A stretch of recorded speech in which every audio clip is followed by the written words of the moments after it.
Yes, Brian. You're a little bit of a control freak, my friend. Why? Well, you don't seem to let anybody... You allow them to do what they want to do. I'm not saying you restrain them, but you keep such a close tab.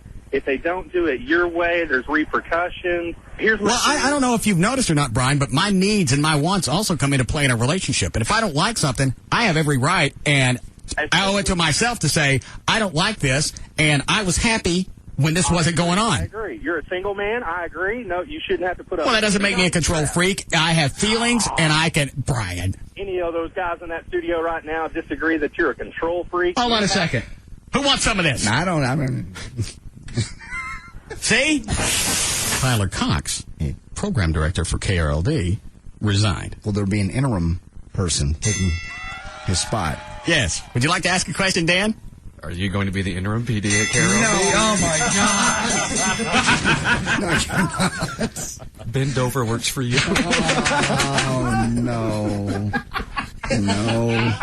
No. Yes. No. The chick over there that's the news director now will oversee news operations. I'll be over local talk talent. Excuse me a second, please. Nice little dance. Well, what are you going to do? Huh? What? I'm still picking out outfits that Dover's going to have to wear. Any additional pay involved with this position, or is it just purely for the glory? No, I think it's just to help out the infinity chain. I'm a team player.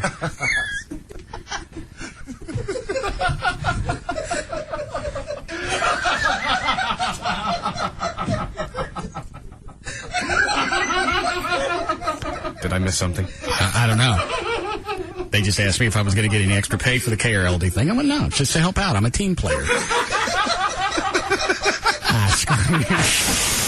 I think that guy that gave you the email about your shorts at the gym, I think he's really trying to help you out more than anything. I don't think he's trying to talk trash to you, because honestly, if you've been to a gym, there's always a short shorts guy, and he always, he really doesn't know that he's the short shorts guy, but he kind of gets laughed at by everyone, And it's not that people are checking you out, it's just kind of hard to miss the dude wearing the ridiculously short shorts, So, yeah, nobody else is looking at the other guys running around with the T-shirts with the arms cut off, or the fact that all their body hair has been shaved off. That ain't it. They're looking for the guy with the short shorts. Yeah, that ain't queer. Those guys have their problems too. Those guys get laughed at just as much as anyone else. The guys running around with the belts, the great big thick belts for the lifting.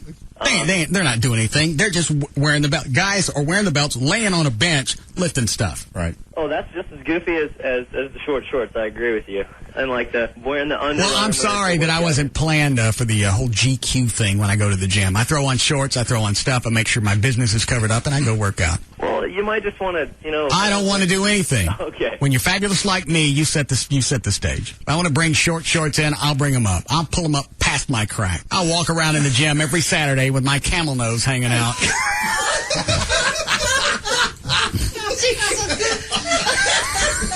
What? Yes, Carrie? I was just wondering if you saw Clinton when he started falling asleep during the ceremony today. Did he really? Yeah, his eyes were drooping. They took him off, and then they went back on him, and he was falling asleep. I saw him sitting. What's he doing sitting next to Hillary? They're married. Well, it did look uncomfortable, didn't it? Yeah, she didn't look. I understand she's at a funeral, and maybe she's been crying, but she didn't look happy at all to be sitting anywhere near him. Neither one of them did. No. But she's right. Yeah, the eyes were like baggy and drooping, and just bad. about halfway up. Maybe it was a bad camera angle. He was probably sedated so he could sit next to her. Well, I know that he's... Thanks, sweetie. I know that he's pissed off that... this was off the record, or... I forgot how they found out, but he was pissed off that he wasn't asked to speak. Oh, is that right? Yeah. He's a Democrat. Doesn't make any difference. Well, the guy's dead. Right. It's not a political event. It's a human event. Sure. But they didn't like him. You know what? Maybe, and I don't know for sure, but maybe the Reagans didn't want some guy that screwed skanks speaking at his funeral. I could be reading too much into that.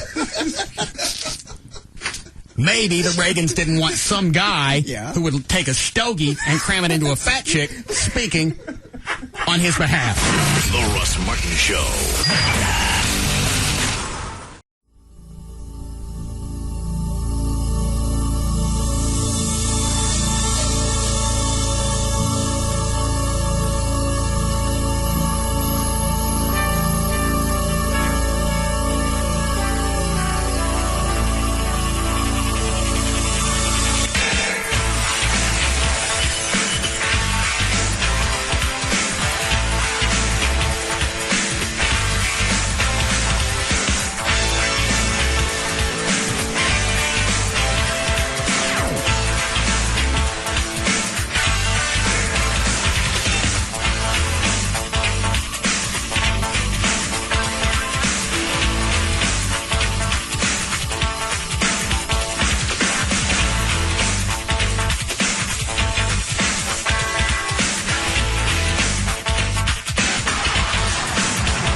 was the screaming when I came in? I've had a problem with my computer. Oh, was it you? Yeah, it was me. Problem with what? With the computer, I'm still not sure why it was doing what it was doing. But I found out that Trey was recording me while I was doing it. So I don't know what's going on. I think either I have a virus and he knows about it, or I have a problem and he knows about it. You need to stay off those Hasidic porn websites. I was on nothing. I do nothing but work on them up here. Nothing. Those are the worst about giving you the virus. I don't... Did nothing. He just started all of a sudden. You ever seen a maintenance site when you call somebody and they can capture your computer and you hands off and the thing goes around all by itself and taps by itself? Yeah. That's what it was doing. First of all, I thought it was a bad mouse because the mouse in here does that from time to time. You'll just let it go and it'll track over to the side. So I thought, the cursor. Yeah, the cursor deal. So that was that. And then it started doing circles and going up and down and then typing stuff. Just typing gibberish, just garbage. And I'm trying to download music and it's... How long did it do that? It did it off and on for 20 minutes. Did you have Rick Lou check it? He wasn't here. I went to look for him. You have Trey look at it? Trey came over, looked at it. He said he'd never seen anything like it. I was trying to download some songs. I only had 3 left. And it working on your iPod? No. Stuff for the show. And I only had 3. What songs are we playing today? New stuff? No, old stuff. Oh, all right. Anyway. And I just wanted to get past that before I had to restart, because it stopped. It quit doing it. It just stopped altogether. And I was clean. I was cool. I got 7 of them, and it started doing it again. Trey, you couldn't tell what it was? No.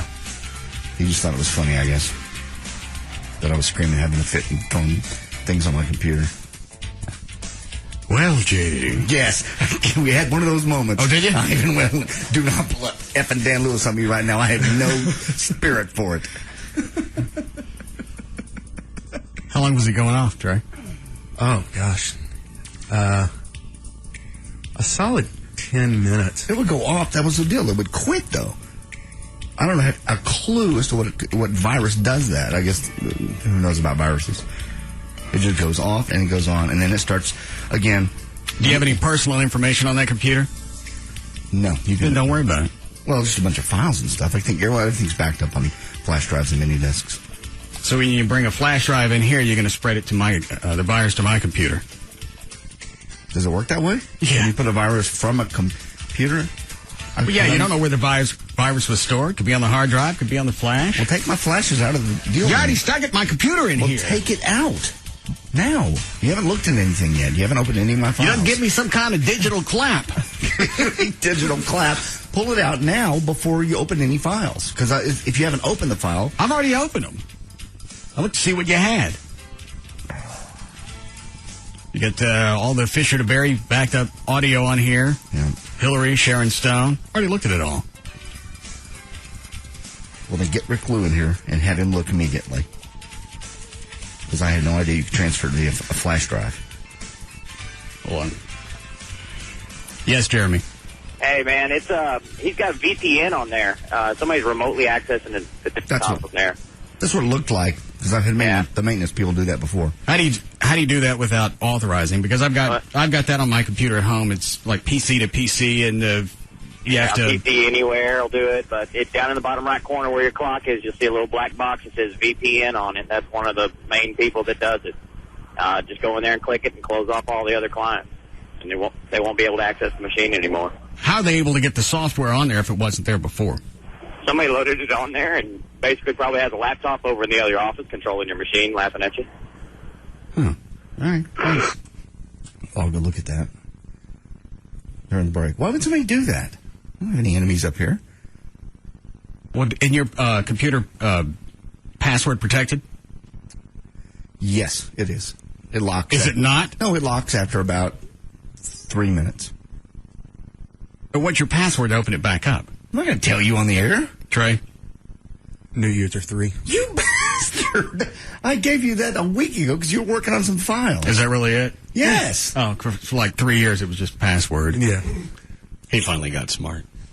No, Rick Lou did. Well, either Trey did it or Rick Lou did it. I never knew what it was. Trey, did you put that on there? No. Well, I believe you. Did you put any software on his computer? No. Okay, then it's a virus of some type. What have you been looking at online? I haven't been looking at anything. I didn't get you your own dedicated server to go around the CBS site just so you could get on there and go back to your Hasidic porn. I don't have any porn I look at. Well, occasionally, but nothing serious. Somebody sends me a link, I'll click on it to see what it is. Yeah, you're good about that. Yes, I am, thanks to you. I should know better. Most people don't send me the big, fat, ugly, and sometimes retarded people having sex, as well as midgets. I forgot about midgets. My bad. That's nice. It ain't nice. Nothing. It's gross. JD doesn't check anything. I'll find a link to some bus on fire or whatever. Yeah, I'll find some midget chick get in the rump by 3 or 4 donkeys. I know. Literally. And I'll change the title in the hyperlink. Toby Keith's bus catches fire. I know he's going to click on that. I trust my buddy, my coworker, not to waste my time of my day while I'm trying to get the show ready to give me some bogus BS about monkeys and women. And you've sent stuff like that to me as well. I think you probably sent me the Tub Girl link 2 or 3 times over the years. I forget what the Tub Girl is. I really can't describe it. She's in a tub and she's kind of she's on her back shoulders with everything straight up in the air. I don't get it. She's her own fountain. That's nice.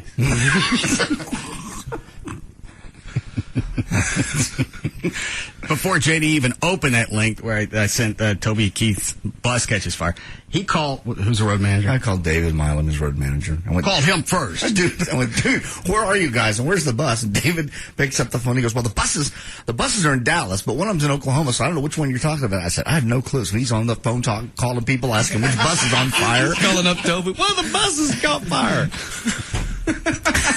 Calls me back. He goes, the hell are you talking about? All our buses are counted for. I'm telling you, I'm looking at the link right now, and I click on it. And it took you to... Yeah, I went that midget chick with all those people living in her ass. Nice. David, I'm sorry. Guy I work with is a real comedian. He goes, well, it really pissed him off because he called other people, got a few people out of why bed. would you click on it first? Or as soon as he started asking questions, you click on it and realize he's in the clear. I don't know. She ain't. No, just did. I just figured I'd go right to the source. So did your computer finally stop, or you just got tired of messing with it? I finally got everything done in between it doing that, and it had quit doing it when I was just right before the show had stopped. Oh. How much audio did you get? About 5 minutes. Where is it? It's still bleeping. Why? Because he has a potty mouth when he gets upset. You can't cuss in a building. I can cuss in a building? No, you can't. I get upset? Yeah, we don't cuss in the studio. We cuss in the building. No, that's an HR issue. You're going to turn me into Debbie Henry. I will. Even though she'll probably have you put down. She don't like you. I know. She thought it was funny when I got shoved in a barbecue grill with fireworks. She literally walked by. We're on a break. She goes, what's this? I go, they're going to put me in that. She goes, that's cute. And walked in the building. I think she thought we were serious. Well, we were. How long do we leave him in the barbecue pit? I don't know. Couple rounds of fireworks. 10 minutes. So we did 2 rounds. We need to do that again for the holidays. Everybody likes cookout. July 4th coming up. Yeah. Big barbecue day. It's nice. That's so nice. All right. Anything before we get started? Oh, excuse me. Is this another gift from Cody? I believe so, yeah.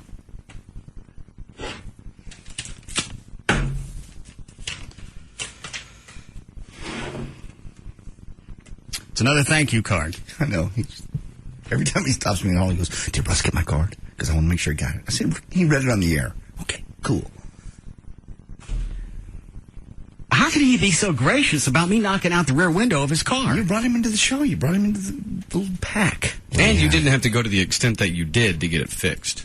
Because some people might just offer to fix it, but they wouldn't necessarily go to the extent of getting him a rental car, having Chuck chauffeur him around while waiting on the rental. Well, indirectly, I'm responsible for that window getting knocked out. Indirectly. Yeah. Directly. I wasn't outside when it happened. And if we ever go to court, that's what I'm going to testify to. Who's the one who brought the damaging object out there? You already had an airbag out there. We don't know that the one that you had wasn't going to go back and hit Cody's car. You brought the more heavier, more explosive one. They're all explosive. And because I brought out the side impact airbag, you would think between you and Chuck, you guys would think to move it further away from the vehicle. I have nothing to do with the explosives. That's Chuck's department. So blame it on Krusty. I was just drinking and holding a microphone. And I got my part done. So it's Chuck's fault now. But you got to eat it. Yeah, some people would have just said, "Hey, Cody, we're terribly sorry. Go get that fixed and tell me how much." Yeah, you did all the work for him. Even got him a car. That was nice. That's why he appreciates it. I'm not going to leave him sitting up here with his rear window busted out. It wasn't like a crack or a rock chip. It was drivable, though. We couldn't go anywhere in it. Couldn't lock it up if it rained that night. What kind of buffoon keeps sending me gifts? He just appreciates being part of the group as well as what you did for him. I haven't had the body work done on it yet. Haven't you? Or is it sitting? Oh, he's driving it, right? Yeah, the first thing we got was the rear hatch replaced. And still going to be $1,100 bid, and nobody's still buying it. I know. Got an email from Gavin, who I guess he just got back into town because now he's checking all his emails. I heard audio of I don't know who recorded it and sent it to him. He said, the window thing was a little too crisp.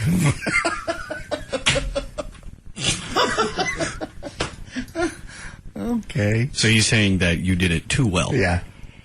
He's critiquing a bit, and he said you probably should have dirtied that up, or when you dubbed it in there. More of a thud, less of a crack. And we had listeners do it, too. People stopped us all weekend, or club anyway. Where were they stopping you, Chloe? I forget. We were actually at last JD's appearance over at Duke's, and right. He pulled up, Cody did, in his car, and he was showing people what had happened. And they're still not getting it. Still not getting it. They're like going, "Oh, whatever. You probably have Normally, that before." I don't care if anybody believes a bit or not. It doesn't make any difference to me because half the show is always concocted. But if it's going to cost me $1,100-$1,200, I want somebody to buy the mother. Did Gavin leave you a message, or did he tell you? Oh, he checked. No, it was text. Yeah, and a critique. He said, "I'm catching up on my emails. I got back into town," and a nice little critique on the drop of the airbag in Cody's car bed. Yeah, he said, if David Stone did that, I can work with him on readjusting the audio next time.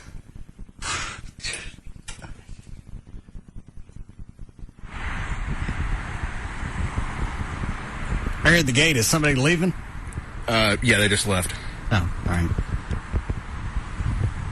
Chuck ready? Yeah, Chuck's ready. When I heard it here in the studio, I didn't buy it. I thought that Trey and Chuck had just rigged something up, threw a rock through a piece of glass, just to see if I'd come running outside. Dude. Amateur. Yeah, try it on Alfie or somebody else. It's just the glass sounds so clean, you think of a car window going more of a thud. Well, I guess when something falls 30 feet out of the air, you get that nice crisp sound. Maybe that's the way production studios do it. I suppose. All right. Count him down. All right. I'm going to have to put the mic down. Okay, good. Okay. And he puts the mic down so he can get away from the airbag. So he already knows something's going to go on. Don't think to move further away, leaves it where it is so he can go airborne and then eventually rest with Cody's car. I'll put the mic down close to it to get the audio and then get away from it. It's because it's dangerous. You move the vehicles out of the way. It was like 40 feet away. And what happened? It went back 40 feet. Then you didn't move it far enough. I'm not in charge of airbags. I can't stand every place and make sure that everything's done. Had you just let him do the small airbag, we wouldn't have had this problem. We still don't know that. I think those just don't go as far as high. Thanks. All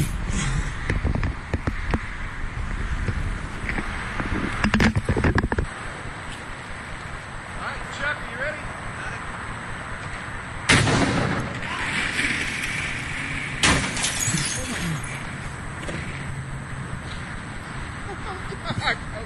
What was that?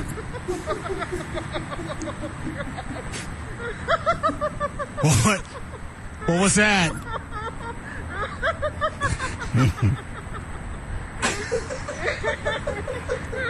Trey.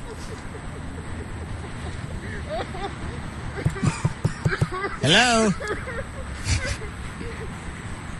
Trey. What was that? What? What was that? Almost simultaneously hit the wall, hit the fence, and then the bag came down through someone's back windshield. The what? So the bag came down through someone's back windshield. All right. Come back in here. Not worried about anything else. No. Nobody ever... I can't believe Chuck didn't say anything the whole time. Trey said he just stood there, and I guess he watched the airbag go up. Yeah. Because where they had the airbag, was it really like 40 feet away from Cody's car? Yeah. He just watched it travel backwards. Just stood there and went, Truth of the matter is, Chuck lost it because he was standing. Well, there's that overhang right there, too. 10 feet away from... So he lost sight of the airbag? Yeah. And that's, so all of a sudden... Can you tell this story and not laugh about it? I think it's possible. I just replaying it in my head. It's also the multiple action of the chair scooting. The chair's going, then all of a sudden, crash, Chuck's pale white, hands on his face, just speechless.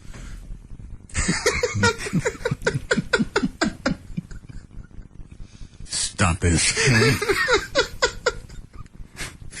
Stop it.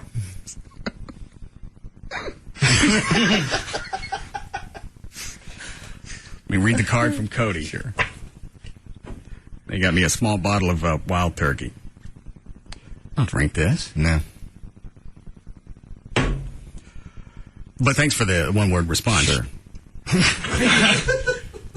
Russ, as the days go by, I keep getting more and more calls and emails from my friends. They're all very jealous of me.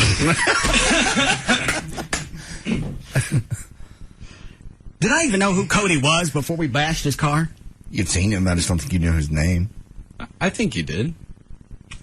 I mean, you guys obviously weren't as close as you are now. But He's in the buddy club now. Cody is. Very jealous of me, so thank you again for breaking my window. As a token of my appreciation, I've gotten you this gift. I hope it suits you well. P.S. Is it okay if I take some of the broken glass from the parking lot to frame and then have you sign? It would mean a lot.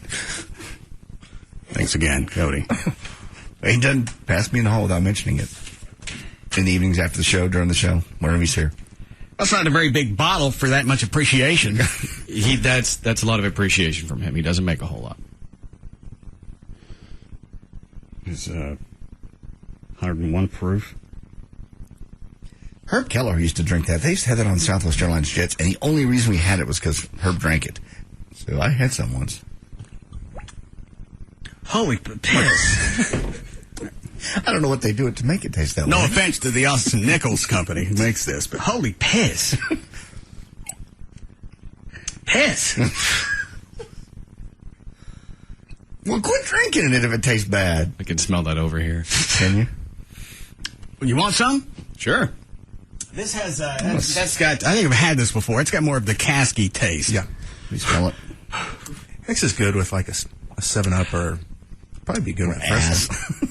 Unleaded. Oh, yeah. Oh, yeah. I remember that. Oh, that makes Flo, my did you want stomach some? turn. That's one of the very few whiskeys I don't drink. Oh, my God. Put it down. Drink it. I swear.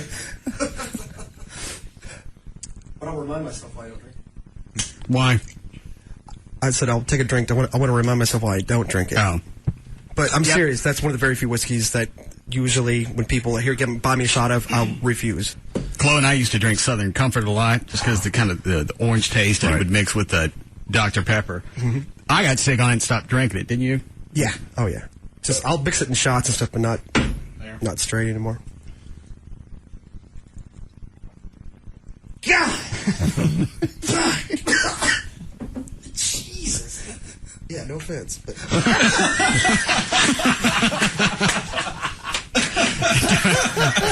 We need a break. All right, we'll be back.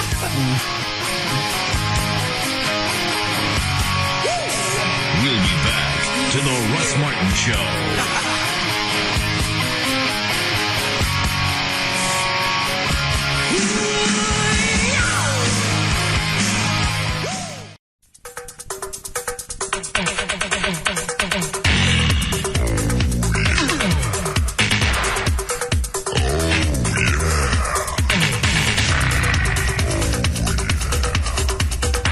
Now, back to the Russ Martin Show.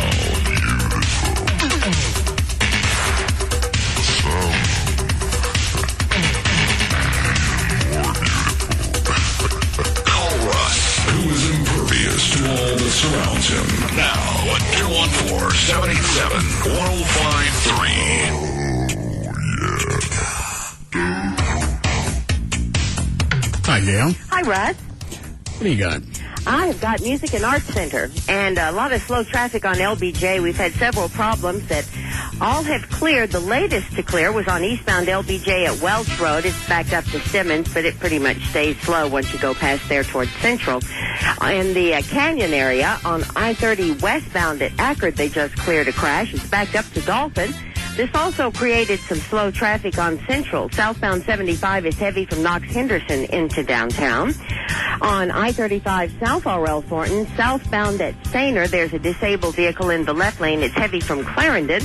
And if you're traveling on Loop 820 in Fort Worth toward Haltom City, eastbound is slow from 35. They just cleared a wreck at 377.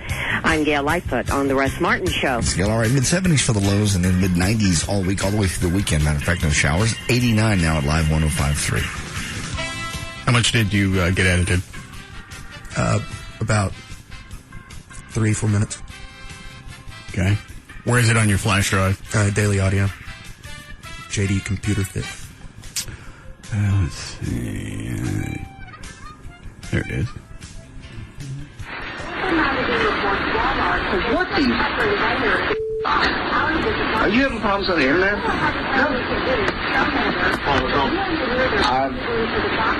Somebody. Have you ever seen a screen when somebody captures, like you call into a maintenance place and they can capture your screen? That's what mine's looking like. I thought it was the mouse going out. Sometimes the mouse will make weird moves, but it's going back and forth. And it's typing it. Okay, I don't have time for this today. I don't have time for this, man. Would you come look at this at least? Why didn't you have time? Did you show up late? No. We're just doing extra stuff. We always work until 3 o'clock, always. There's always extra something to do. But you say you don't have time today. I don't have time for a computer to crap, ever. What does this look like to you? Well, okay, watch this. Okay, now it's not doing it. Now it's not doing it. It was just going back and forth and up and down, and then it started typing. Changed my... All right, I'm crazy. All right, maybe I'm started. I'll try restarting it. What the hell? All right, save as. I just got an email from somebody here. Said, did you get JD with this? And it has a link that I just pulled up. Think Geek has ushered in a new era of sophisticated office pranks, sure to drive your coworkers bonkers while you snicker silently at your desk. Now the next advanced level in stealthy office jokes electronics is ready for your enjoyment. The Phantom Keystroker. Did you do this? The Phantom Keystroker may look like a harmless circuit board, but it's actually a devious contraption of unlimited office-based torture. So no. How long have those been out? What's something like that run? $24.99? You did. That's exactly what it runs. Huh. You did this. Why would you do this? Luckily, I don't have enough to do. Now I got to figure out computer problems in the middle of the day. Simply discreetly attach the Phantom Keystroker to any USB port on your victim's computer. No drivers needed. The Keystroker emulates exactly what it was doing. Keyboard and mouse, and periodically makes random mouse movements and types out odd garbage text and phrases. While your coworkers will snicker. Snicker. An adjustment pod sets the duration between events. Your hapless coworker, pal, will think his computer has been possessed or infected with a destructive virus as he writhes in anger and furiously dials tech support. You guys suck. Why of all the crap? We worked very hard to get this show ready. You wanted to distract me off and on for it started about 30 minutes before I guess started recording, but it was just calm down. It's all right. I'm not calming down. I got so pissed off I kicked the damn trash can across the room. Did he beat it on the computer? Oh yeah. That's not yours. The monitor is. Which part were you beating on? The keyboard. That's not yours. I'll replace it. I'm fine with this.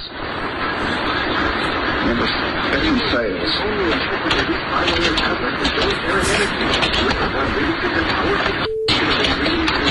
For the record, we have admitted we've done this yet. Yeah, you just happen to know how much it cost.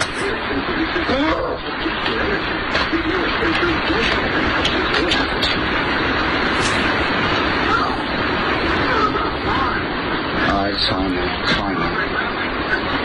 We're doing all right. You didn't have to do anything else? You plug it into the USB and it goes? Yeah. Why is that? Why? Why what? Why do that? I'm trying to get the show ready for on the air and get things ready and get everything that you asked for, and I'm not going to jack around with the computer that doesn't work. Because if I don't do stuff to you off the air or on the air, I get one-word answers out of you. I'm talking about Cody's drink, the whiskey he got me. I don't drink that. No. What do I do that? How do I play off of that as far as you being a sidekick? No. Let me read the card from Cody here. They got me a small bottle of wild turkey. I'll drink this. No. I don't pay you six figures to just come in and give it. No. If you're not interested in a bit, fake like you are. Feign it. Work on it. Right now, I have a urinary tract. Well, you can do that if you want to throw that out. I can go urine. Whatever. No difference to me. At least you threw something out. All I get is, let me read the card from Cody here. They got me a small bottle of wild turkey. I'll drink this. No. I say a little more than no in a given day. In 4 hours, I say a few more words than no. I've explained to you guys before, I can't do anything with one-word responses. I can't bring my idiocy in if I just get no. You're right. So I have to, I don't need your help right now, Dan. Sorry. That's why we have to do things to you off the air. Because I never know what I'm going to get out of you. Now I lost the other damn clip. Who's that out in the hall? Oh, they're delivering the scale. Oh, that's right. Today's Stacy's William. Let me go back to Now, see, when I grab it, it'll let me get back in control. Well, while you got control, restart the computer. All right. Don't pull a Dan Lewis on me right now. Just don't really. All right, hold on. Did you even try that? Or you stuck your hand on your hip? Well, JD. You need to lean on a door frame. That helps, too. Beating on the keyboard isn't going to facilitate any type of then I wouldn't know when he was involved, because that's not how he normally talks to me. He just did that whole, like, I'm a little too busy to mess with this. Well, why don't you try restarting it? That kind of thing. And it was just on the line of being a Dan Lewis. Just that close. I'm going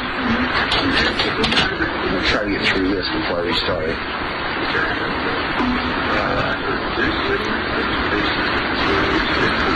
Now it's fine. I've just never heard of a virus that does this. All right, it's fine. I got 2 more songs to save, and then I can restart. So if I stop it now, I lose everything. Okay. So regardless of what you're doing, it just takes over, starts typing gibberish, and moves the mouse cursor around. All over the thing. And then when you grab it, you have control of it. You think, okay, I got it. You let go, it does it again. They're irritating as hell. Come on, baby. All right. And that would have been more irritating if I just had to stop it and thought, okay, I beat your ass. Or reset it, because if you what you normally do, if you get a virus, you can go back and reset it to a previous day. Restore. I had to come back to it and we've done it again. Yeah, because the hardware would still be on there.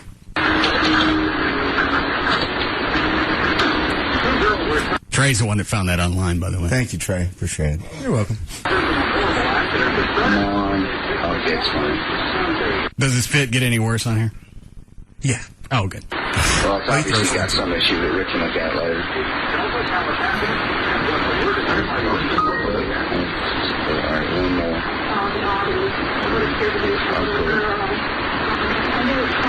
Nope, there it goes. God!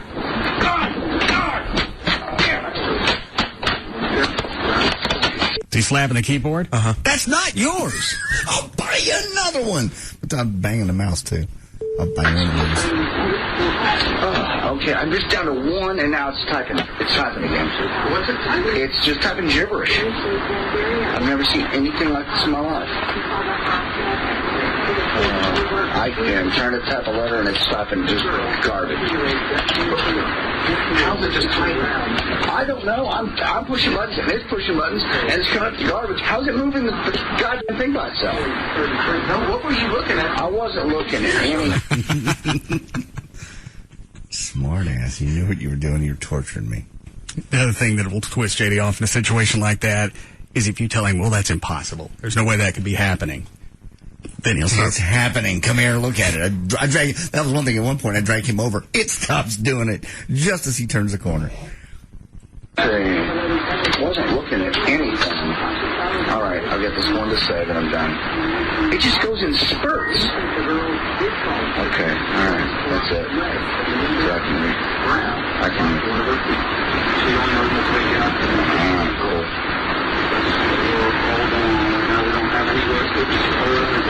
God, it. I've never heard of this bullshit. All right, I'm gonna do it. What's he doing here? Knocking over his pens and the cup.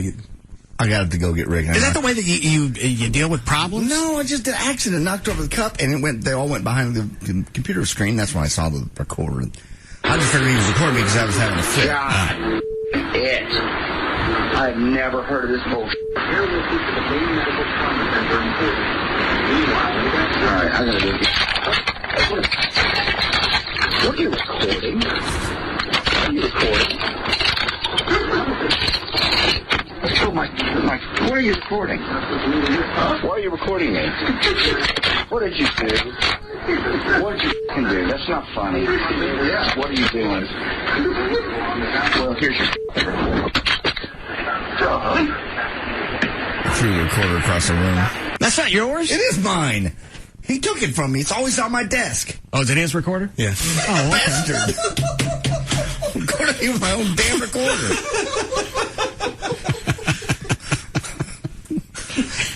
So that's the end of the audio. Yeah. I wouldn't even noticed it, really, because it normally sits about where it was anyway. He just had it running. Jesus. Nobody will tell him we can stick this on Gavin's computer when he comes back. Oh, yeah. Oh, that'll drive him nuts. I'm telling you. Or David Henry. He's even better. He doesn't listen to the show as much, and he's an idiot. Gavin will figure it out. What, Dan? And I think David Henry's a little more vocal when he's annoyed, so I think you could. He'll be more vocal, and he likes to swear. Yeah, we could stick one of the Annoytrons down there, and then stick that thing on his computer. He'll blow his brains out. And if somebody gives him the heads up on the Annoytron, and he can't find, it's not going to do him any good, because it's going to beep nonstop until that battery goes dead, and I think they last about 2 years. How are we doing, Chloe? All right. Thanks a lot for ruining my day. Appreciate it. Why was your entire day ruined? It's just, that's frustrating, because that sets the pace for the day. When your computer craps or the printers don't work or something or other, everything else goes to hell. There's a time, I know you're not here, but between 11 and 3, there's really kind of a time frame we all have getting the show ready, and when something like this happens, it kind of puts everything out. Well, you seem to sync. You seem to recover pretty well. I didn't recover. Let me read the card from Cody here. They got me a small bottle of wild turkey. I'll drink this. No. See? You're in fuego. Burn Never it. short sell yourself. Burn it up, baby. You want illegal here? 401 at KLLI, Dallas, Fort Worth, Texas. Dan O'Malley's here with news. Thank you, Russ. Brought to us by Sneaky Pete's, I-35 in Garden Ridge in Louisville. It is our summer kickoff party where you can see Chloe this Friday night from 9 to 11 p.m. Again, Sneaky Pete's for the summer kickoff party. Thursday, May 29th, 2008. Birthdays today. Lisa Welchel turns 45. She's from Facts of Life. Melissa Etheridge is 47. Annette Benning turns 50. LaToya Jackson, 52. John Hinckley turns 53. After being rushed in from Russia, a toilet pump was loaded into Space Shuttle Discovery today, just in time for this weekend's liftoff to the International Space Station, where the lone commode is acting up. Discovery is... And how long before they get that up there to them? They take off Saturday. And it takes how long from launch to get there? Usually about 2 days. Yeah, that's about average. And then this Soviet spacecraft, that toilet's almost clogged up already. Yeah. Because everybody's using it. Mm-hmm. Yeah, they're going to use little bags. Crack a window. You would think with 7 people in there, there'd be a backup John. I mean, come on. Of all the crap they have in there, there'd be one backup John. Or you just bring up some kind of backup Hellman's jars and go take a mayonnaise jar. Well, apparently they're having to do it in little baggies this time and play with them, floating them back and forth at each other. Go ahead, Dan. Discovery is scheduled to take off Saturday on a 14-day mission. The main delivery item is a 37-foot-long Japanese lab. It will be the biggest room once installed at the station. Good weather was forecast for the late afternoon launch, and the countdown was going well. Captain's log, stardate 2126. The late report. Go ahead. Okay, we have audio that goes along with this as 31 well. on my flash drive. All right. She's believed to have the highest GPA in school history, but one Grapevine High School senior won't be graduating as the class valedictorian. News Radio 1080's... I heard about this coming in. Go ahead. 1080 KRLD's Matt Thomas explains. Her grade point average is 5.898. She's 16 and is graduating after only 3 years instead of 4 because she's simply run out of classes to take. But the district has a policy that to be valedictorian, you have to have been in high school for 4 years. When Anjali Datta found that out, she began pitching alternatives, but the school will only go as far as naming her valedictorian 3-year. Her father tells 1080 KRLD that means a student with a far lower GPA will graduate valedictorian and receive a 1-year college scholarship. The principal told her that the school has the right to decide who it wants to give the certificate to. Datta says the literal interpretation of the policy needs to be reviewed. Matt Thomas, News Radio 1080 KRLD. What are you giggling about? I don't know what he said. Play it again. Valedictorian and receive a 1-year college scholarship. The principal told her that the school has the right to decide who it wants to give the certificate to. Datta says the literal interpretation... I don't get what Datta's saying. He's saying the school can decide who they want to give it to. I don't get valedictorian. The school has the right to decide who it wants to give the certificate to. Datta says I'm sitting here with nothing but a cool pop-tot. Stop it. How does that... This is Grapevine? Yeah. So what is it? Carroll... South Lake? It's Grapevine Colleyville ISD, I think. Okay. They justify that how? She took all the courses. What does it make if you finish the entire curriculum in 6 months? You went through the entire... you went through all the semesters. You took whatever you were supposed to take. You got enough credits, I'm guessing, to graduate. Yeah, why would you put that in the rules that it has to be... And why wouldn't you tell her ahead of time, hey, if you finish early and really work your hardest, we're going to screw you around. Mm-hmm. Just know that now. Give you a kind of a star, as you would in the Hall of Fame. Well, the way I see it... I don't know why they wouldn't feel the need to put that in some sort of rules, unless they just prefer their valedictorian to be, an actual senior. But and it's like they're worried. I guess the valedictorian gets an automatic 1-year scholarship from the district. That's the way it reads. And she's going to lose that because she worked hard and graduated a year early. Right. Now I don't know what stipulations. It was that up to a max value, but the girl that graduated in 3 years from high school with that kind of a GPA, chances are she'll probably get a scholarship anyway. I can't remember if you said this in the story or not. They speculate this could be the highest GPA for Grapevine ever. In school history, yeah. But it's also... Well, she's just very competitive, and she doesn't want that. She doesn't want to also ran. She doesn't even probably want the scholarship. She wants I'm sure she wants a scholarship. If you don't know what it's worth, Dan? No, I don't. Forgot what I was going to say. But they want her make her waste a year of her life, stay in another year, just so she could fit in their little template. Why would you ever put that in the rules? You have to be in 4 years. Because obviously some kids are going to come along at some point and graduate in 3, maybe even 2. What is it, Trey? Well, there's also another aspect. There's someone that's worked hard to be number one in their class for 4 years, and then you have someone who come along and snakes that away from you. That's why. Which side are you on? I'm missing it. I can understand why they're not giving her the valedictorian.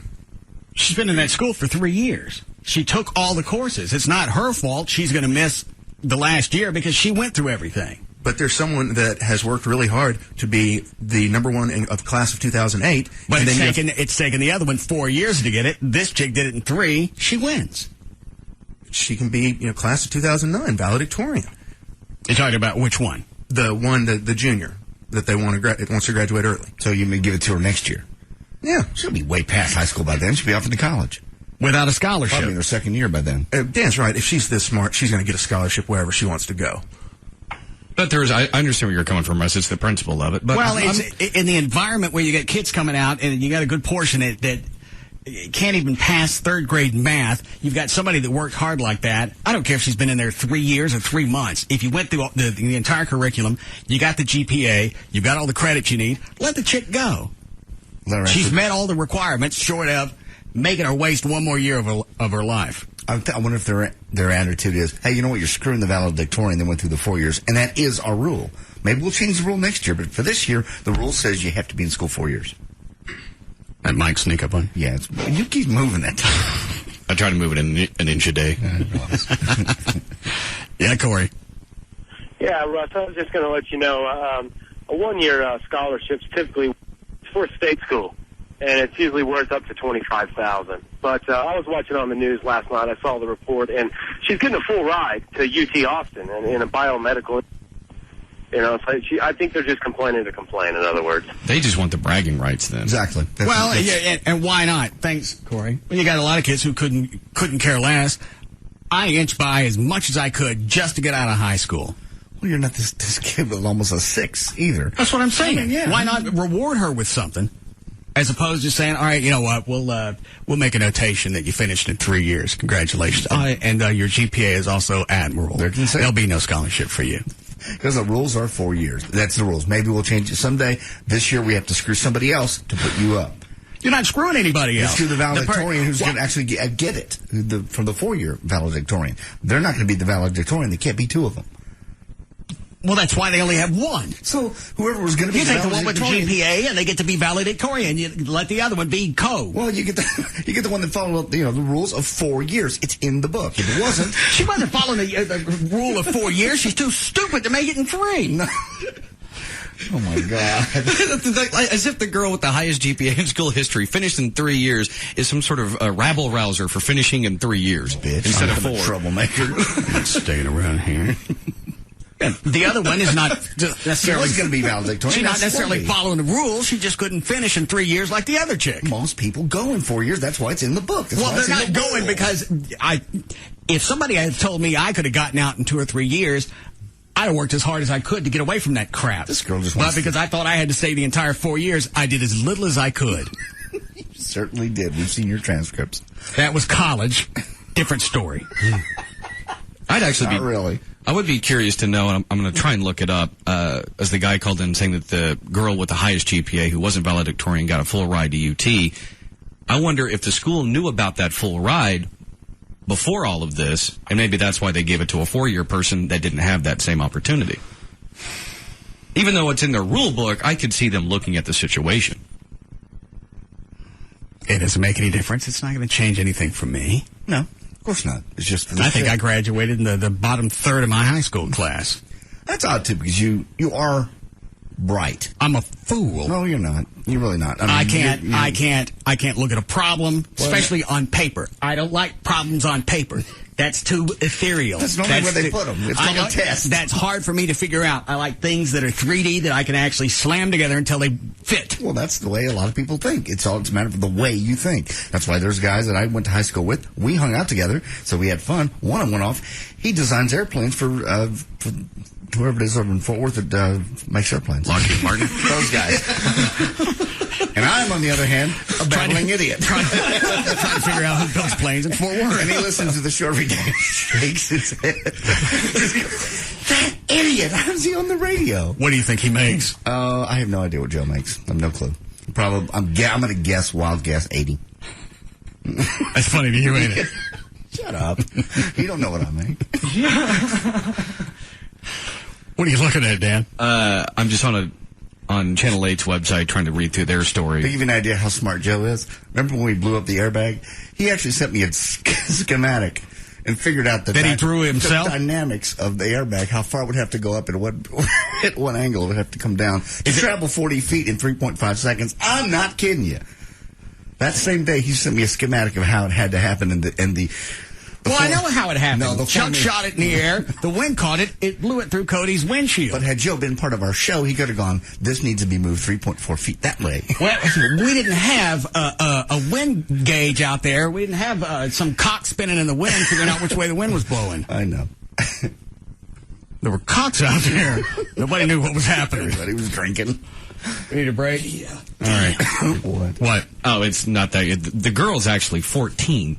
So I thought she was 16. Here she's 16. Oh, no, I'm sorry. That was when she was national chess champion. All right, stop. We'll be back.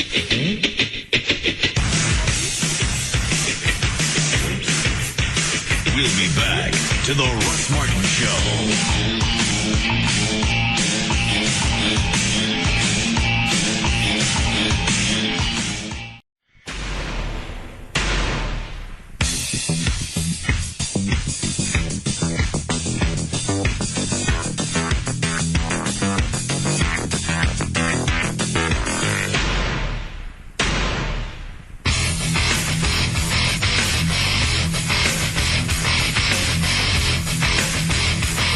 Now, back to the Russ Martin Show.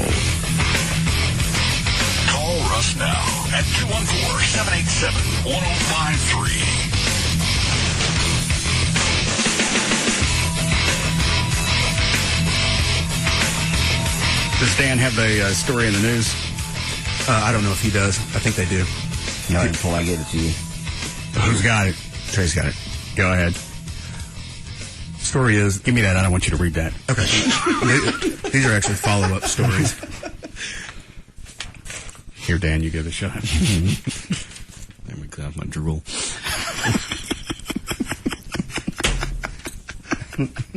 Doesn't matter which one comes first. Oh, okay, here we go. Go ahead. I'll start with the oldest story first.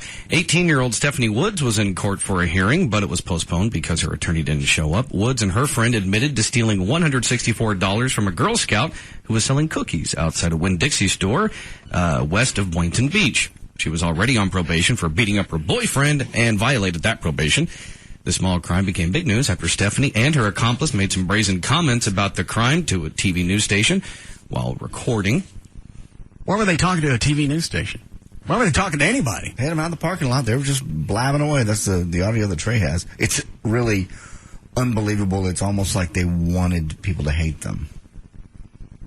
Is that it with the story? Yeah, the other story is more of a follow-up. Well, let me play this, and then you can do the follow-up. Okay, so what happened here? Yesterday, I understood it happened. Basically, me and my friend Stephanie, we needed some money. We saw a girl selling Girl Scout cookies. We saw an envelope with money in it, and I grabbed it, and she drove away. Why did you do it? Because we needed money. Are you stupid? I said that at the beginning of the interview. We needed money, so we stole it from the Girl Scout. You stupid babe. There. It was there. She almost says that in this thing. It don't say no place on there. Don't take this. Girl selling Girl Scout cookies. We saw an envelope with money in it, and I grabbed it, and she drove away. Why did you do it? Because we needed money. That's when you set the camera down and you beat her with a tripod. Yeah, that's a good reason why I can never be a TV reporter.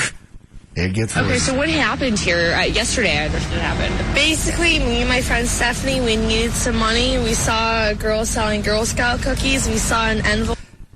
Had they already been to trial? No, this is like the day after the incident. Okay. Had they been charged at this point? Yes. Okay. Well, it sounds like they probably caught the two chicks coming out of after just being released. Yeah. So the trial hasn't happened. They decided to go ahead and just wrap things up. Yes. Okay, so what happened here? Yesterday, I understood it happened. Good, I was looking for somebody to confess to. Is that camera rolling? Basically, me and my friend Stephanie, we needed some money. We saw a girl selling Girl Scout cookies. We saw an envelope with money in it, and I grabbed it, and she drove away. Why did you do it? Because IKEA opens at 10. We like to get there early. Tried all the futons. Because we needed money. We just wanted money. What did you need the money for? Just for anything. We didn't have any money. And it was just the easy way of getting money. But you do realize, I mean, you're going to be charged with a crime. Oh, I was already charged with the crime and actually pissed because I should have kept that money. They charged me with all... They went and charged me. Why, that was the money, too. You get one or the other. Well, if I'm going to go to jail, then I should be able to keep the cash. So that's more or less her... My time's worth something. It was just the easy way of getting money. But you do realize, I mean, you're going to be charged with a crime. Oh, I was already charged with the crime and actually pissed because I should have kept that money. They charged me with all the charges I just got. How am I going to pay my legal fees? That's exactly what they say. Oh, does he? I think they do at some point.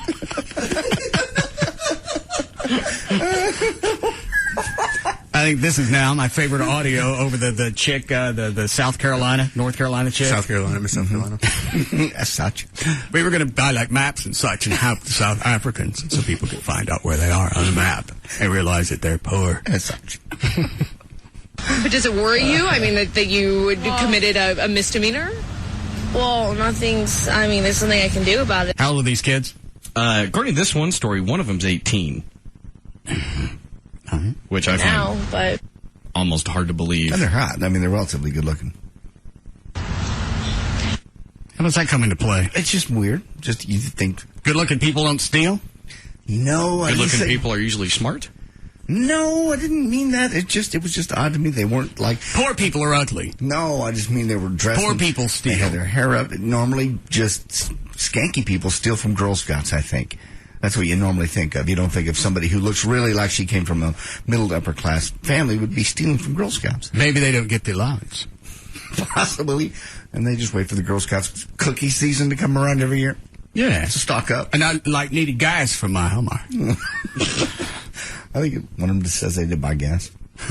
I'm actually pissed because I should have kept that money. They charged me with all the charges. That's really when things should have stopped and you hear nothing but metal hitting the side of somebody's skull with the camera guy in the tripod. No, because you're still rolling. You're still getting this gold. You know, this is, we're going to have this. Now, when we're done, we beat them. I didn't have any money. And it was just the easy way of getting money. But you do realize, I mean, you're going to be charged with a crime. Oh, I was already charged with the crime and actually pissed because I should have kept that money. They charged. You got the other girl on here too, Trey? Oh, yeah. Good. Every time she gets to that part, it reminds me of Mr. Turner. You realize your license is going to be suspended. I ain't got no Suspended. Go ahead. Why don't you take something I got? You realize you're going to be charged. I already been charged. Do you know that when they charge you, they take the money away from you even though that you work for it? It's like a bull. I'm pissed. The easy way of getting money. But you do realize, I mean, you're going to be charged with a crime. Oh, I was already charged with the crime and actually pissed because I should have kept that money. They charged me with all the charges I just got. But does it worry you? I mean, that you committed a misdemeanor? Well, there's something I can do about it now, but... Remorse? That helps a lot of people. Well, I heard all the audio from the Hogan family. They don't seem to give a rat's ass. Oh, they want the cash. Yeah. I didn't hurt nobody. You put him in a coma. His buddy ain't going to wake up forever because he's in a coma. What if there's the people who would say, all right, it's one thing to steal money, it's another thing to do it from a 9-year-old girl selling Girl Scout cookies? Money's money. I feel bad. ATMs are too heavy, and plus I can't drag that with my Hummer. It was a real easy crime. That's what she goes on. It was a 9-year-old girl, but there was $150 in that envelope, and I wanted that money, and it was mine. And it was mine? And it was mine. I say that I'm sorry for offending the Girl Scout organization, but other than that, that's it. Some people might say it's I heard one person in our newsroom call it heartless to steal money from a 9-year-old girl. I mean, well, we're not stupid. It's not like I'm going to come up and take an envelope from the Black Panthers when they're selling cookies. I heard she puts it off. I heard somebody else. Since when did the Black Panthers have a bake sale? Oh, that went right past me. I'm sure in her mind that's a logic. Yeah. Well, I stole from a 9-year-old because they're not going to come after me and they're not going to chase me or something.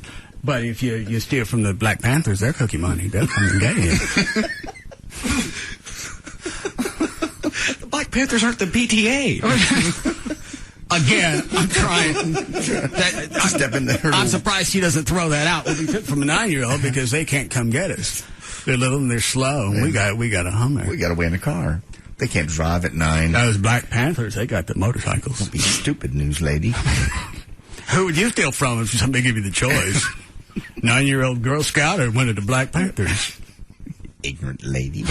I heard one person in our newsroom call it heartless to steal money from a 9-year-old girl. I mean, it's not her money.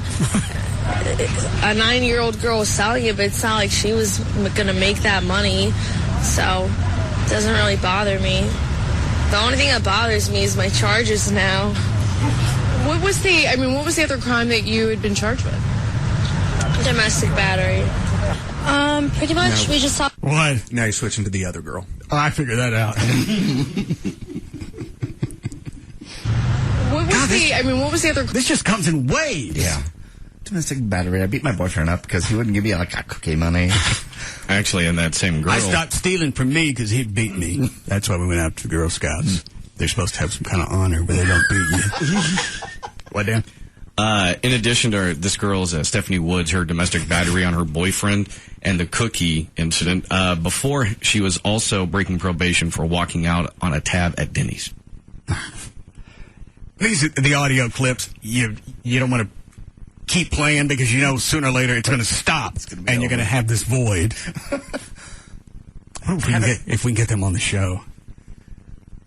Haven't they come out already? And the lawyer got a hold of them and made them come out and go, I didn't really mean all that. The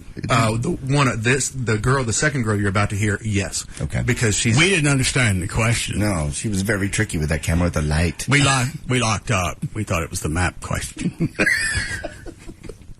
The old girl was selling it, but it's not like she was going to make that money. So it doesn't really bother me. The only thing that bothers me is my charges now. What was the other crime that you had been charged with? Domestic battery. Pretty much, we just saw the Girl Scouts. You know, it isn't the chick's money, isn't it? No. If you don't cough up the cash back to the Girl Scouts, they turn the collections over to the Black Panthers. No, they don't. Yeah, they do. They don't turn it to the Black Panthers. No, but you are responsible for the cookies. Yes.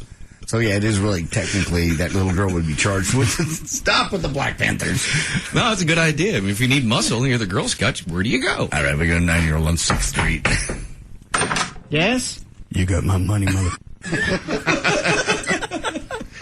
I don't have any more. You're in serious arrears, $150. I know. Well, somebody stole it from me. Mm-hmm. Uh-huh. Everybody has a story. Well, I have a real story. These girls came up, took my envelope with my money. Get out of the way. Why? We're going to take some stuff. What are you going to take? Whatever's worth $150. You're a big black man. Thank you. The only thing that bothers me is my charges now. Hold on a second. Yes, Jeffrey. Oh, yeah, I was about to say this girl is clueless because they do have to pay for the cookies. I mean, if they're lost or they don't turn in the cash, they have to pay. They're on commission. I mean, consignment of the cookies. They have to pay for the cost of the cookies.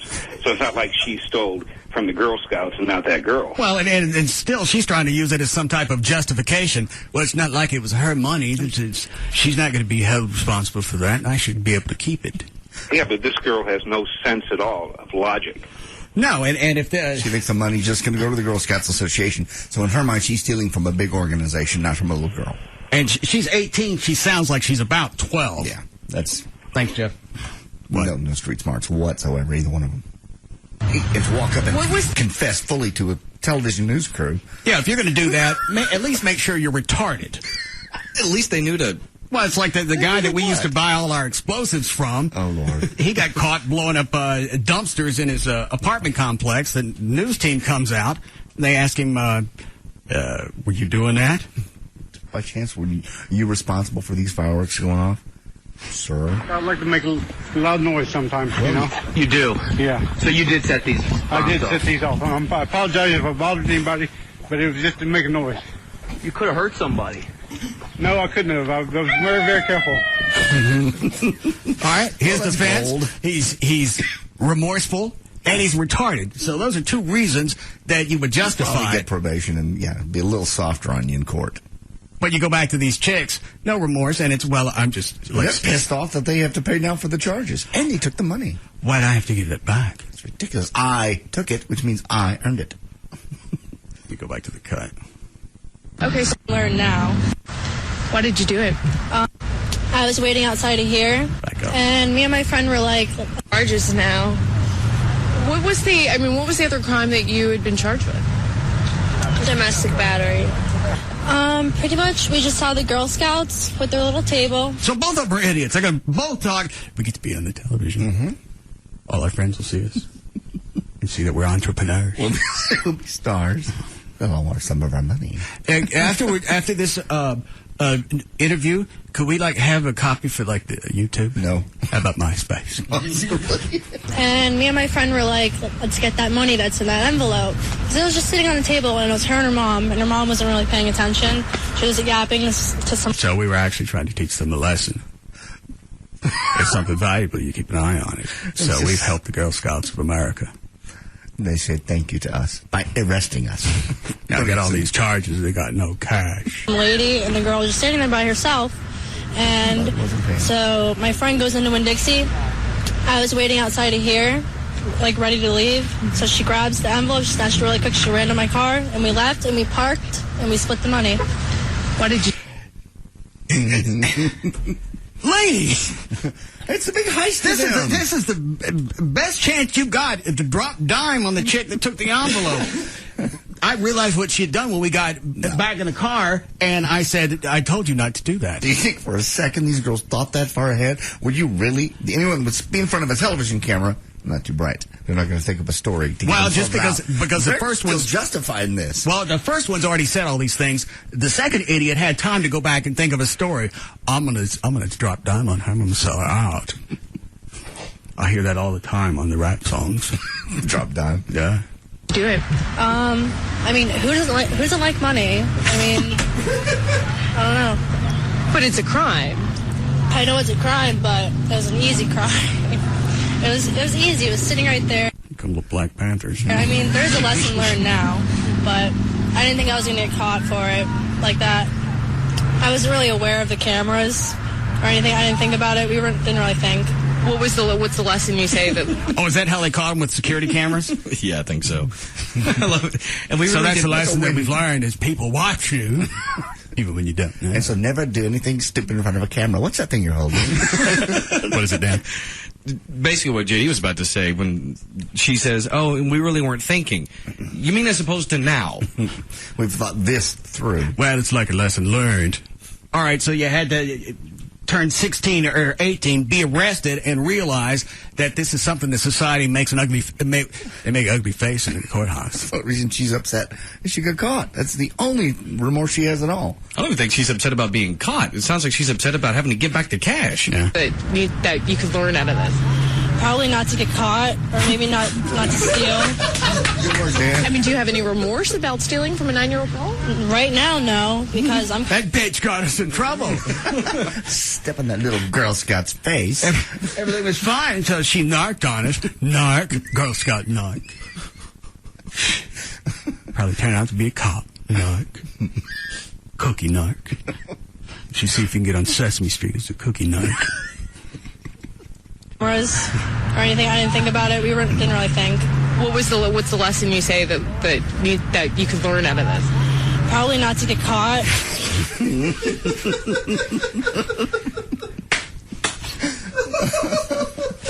You ever want to have a white supremacist come up and try and sell you on superiority of the races? Right. You play him some of this audio. Well, Well, they're not in our group. Or maybe not to steal. I mean, do you have any remorse about stealing from a 9-year-old girl? Right now, no, because I'm kind of pissed because I have charges and we did give the money back anyway. So I'm pissed. I told you. But I mean, some people might say it's, not the nicest thing to do to steal money from. These two chicks have no concept of what's going on. What they're saying to these people, what they're giving the lawyers. What, Dan? You really should look into for petty theft exceptions to put someone down. Because in this case, come on, what are they going to offer society from here on out? Dan's right. This is a point in time where you put them down. You don't put anybody down at 17. They don't get it. There's no remorse. There's no concept of stealing from somebody, whether it's from the 9-year-old girl or a large group. It didn't make any difference. It was there. We needed money. We took it because we wanted it, and those bastard cops took it away from us. How come they're not arrested? Because that's their job. It's not their money. And you don't put them down. I've been around a handful of, douchey teenagers. These two are exponentially worse. They'll never come back, because most teens grow out of that phase. They never will. They're locked in. They're so deep in it. Put them down. And I'm sure, Quit it. I'm sure any trouble they've gotten into in the past, their parents have gotten them out of it. Most likely. And that's why this is pissing them off, because they got into trouble. Their parents didn't get them out, and they lost $150. And they probably think it's pretty cool because they're going to be on TV now. If I were their parents, I'd put them down. Yeah. What they putting down? Break out the bunny board. No. And if I was watching this live on TV inside the police station, I was one of the cops, I'd come out with a taser and light them both up. Can't do that. What, Trey? Oh, putting them down is a humane thing to do. For the rest of us. You're going to kill somebody for grabbing Girl Scout cookie money. Now, it's not grabbing the Girl Scout cookie money. It's the concept and the fact that there's no... They're only sorry because there were security cameras. We're very sorry. We stole your cameras. That's so stupid. And these things will have kids. Yeah. So this gene will be passed on. So either you put them down, or you go in there with the DNC and scoop their clams out so they can't have no kids. No. Nice little dry and clean. No. I didn't think I was going to get caught for it like that. Do we need a break? Yes. Is the rest of the audio on here worth listening to? Oh, yeah. Well, then we'll play this when we get back. Hold on a second. Yeah, Bill? Yeah, where are the parents for these two motards? I mean, there's nobody standing behind them to shut them up when they realize they're admitting their guilt? Probably out some MDA benefit, stealing change out of the backside of wheelchairs. They're holding up firemen on street corners. If these two parents have any sense at all, they're on a boat out of the country at this point. Yeah. Nice. Right now, Daddy's sitting across the street with a Zebco, stealing money out of the fireman's boat. That's where I learned it. All right, we'll be back.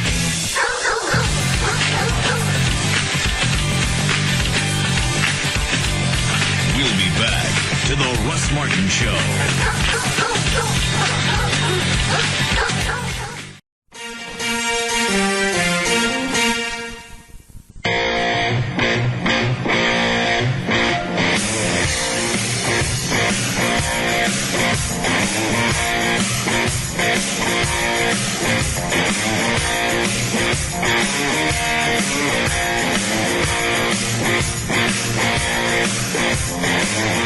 Now, back to the Russ Martin Show.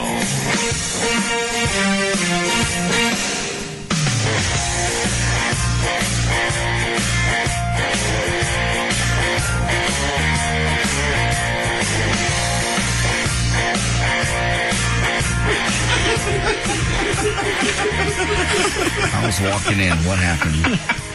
I'll tell you.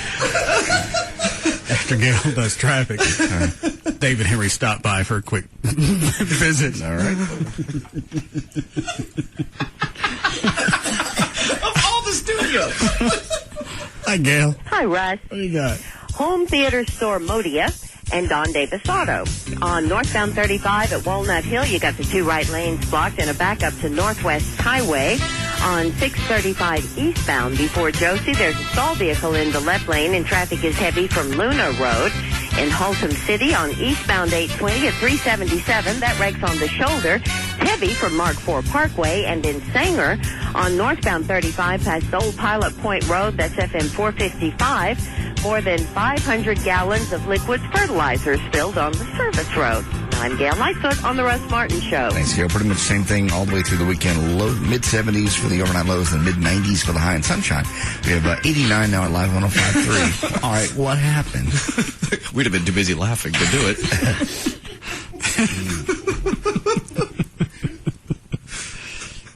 This is only funny to us because David's the GM. Yeah, he's the boss. And I think most people think that we make up the buffoonish nature of David. Yes. Just exaggerated, if nothing else. No. Well, yeah, you do. No. Not this time. What? Well, he stops by. He's looking for Gavin. I said, Gavin didn't come in today. He stops, has a shot of whiskey. Okay. Then he starts telling me when Jack FM's moving over to the FitU building. All right. Little update. Then he realizes, in the middle of his story, he screwed up again. He's talking about shifting different consoles around. He said, also, we're going to take this digital console out of production 2 and stick it in one of these other rooms. Oh, no. So I reached over at the counter to grab him again, and now he's learned to back away. Right. He goes, I'm leaving. Goes over to this door on the right. Yeah. And he's standing there. Walks into it. Why is this thing welded shut? Did he not turn the handle? What?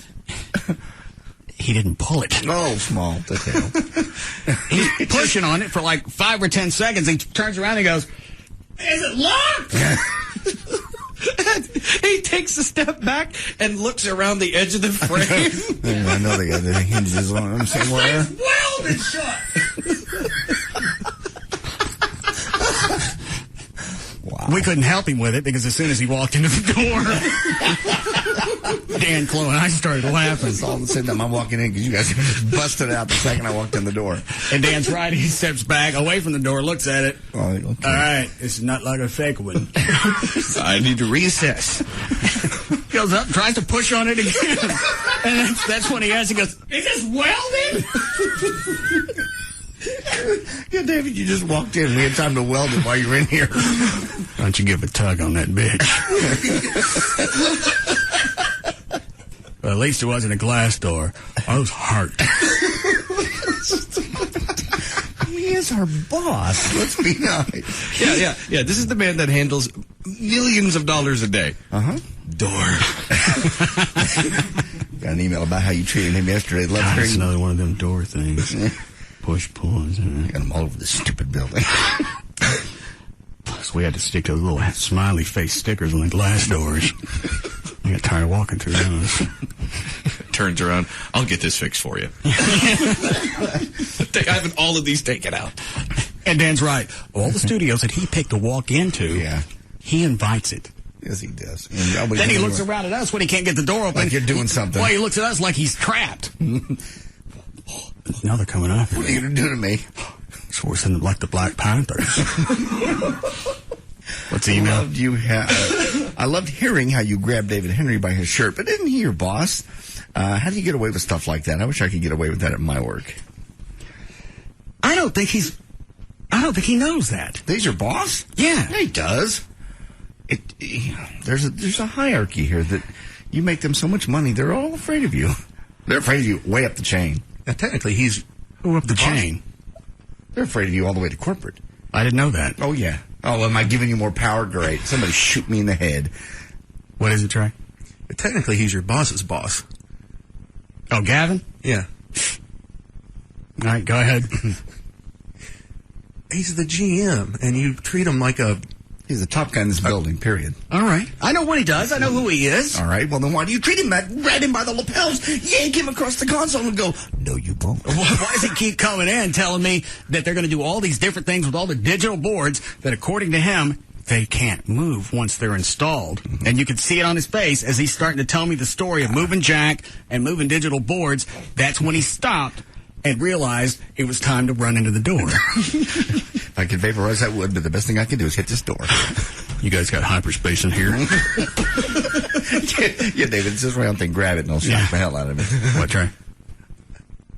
Why are they moving that other board? I was trying to find out why they moving Jack FM to begin with. They're having to make room for them over at the FitU building. This building that we're in now is free. We're not paying rent. We're not paying dick on it. This building's been here since the early 60s. It's been paid off for months. Yeah, and you still hear rumblings about eventually this station moving over to the FitU building, despite the fact we own this building free and clear. No reason for that. What could they sell this building for? $750, maybe.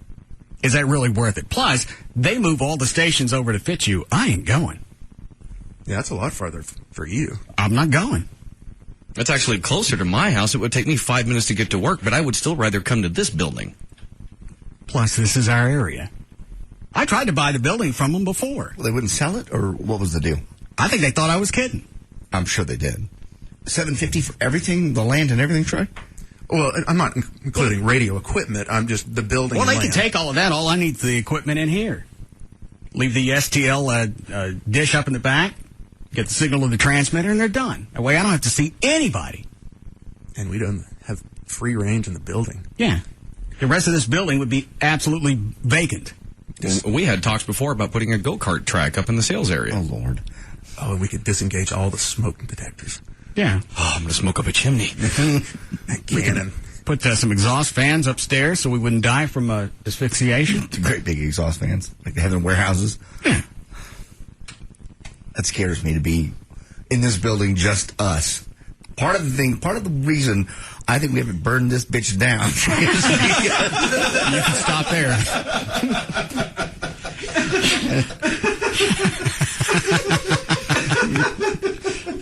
And that's very insightful. All right, before I get back to this Girl Scout audio, during the break, Channel 5 did a story. Jim Pruitt from Stevens and Pruitt. Yes, I know Jim. He's back in the news. Down in Houston with a gun store. What's he doing in the news? Hold on a second. Which TV is that? 2? Yes. I forgot if I asked you before. Trey, did you remember Stevens and Pruitt from the Eagle days? Oh, yeah. Okay. Dan, it was you that didn't. No, I didn't. Partly because I didn't move to Dallas until right at the end of '89. All right. Uncle Waldo. Wasn't that the bit they did? I don't know. JD would remember. He worked with them for a while. Uncle Waldo was one. He had tripod, the Coyote tripod. That was a three-legged tripod. Three-legged tripod. And out and about with whatever star they had or news person they picked. Out and about with Scott Chesner. And then Scott would do all these crazy things.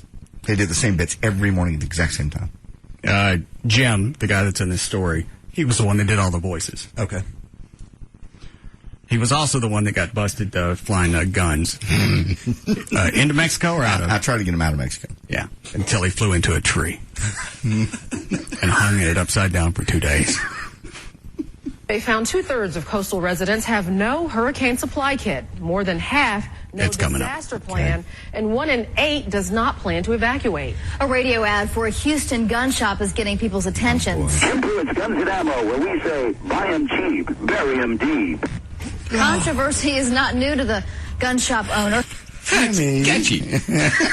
I remember that. He was in the news before for running some ad. Yeah. Wasn't he? Catricians is what he about. Okay.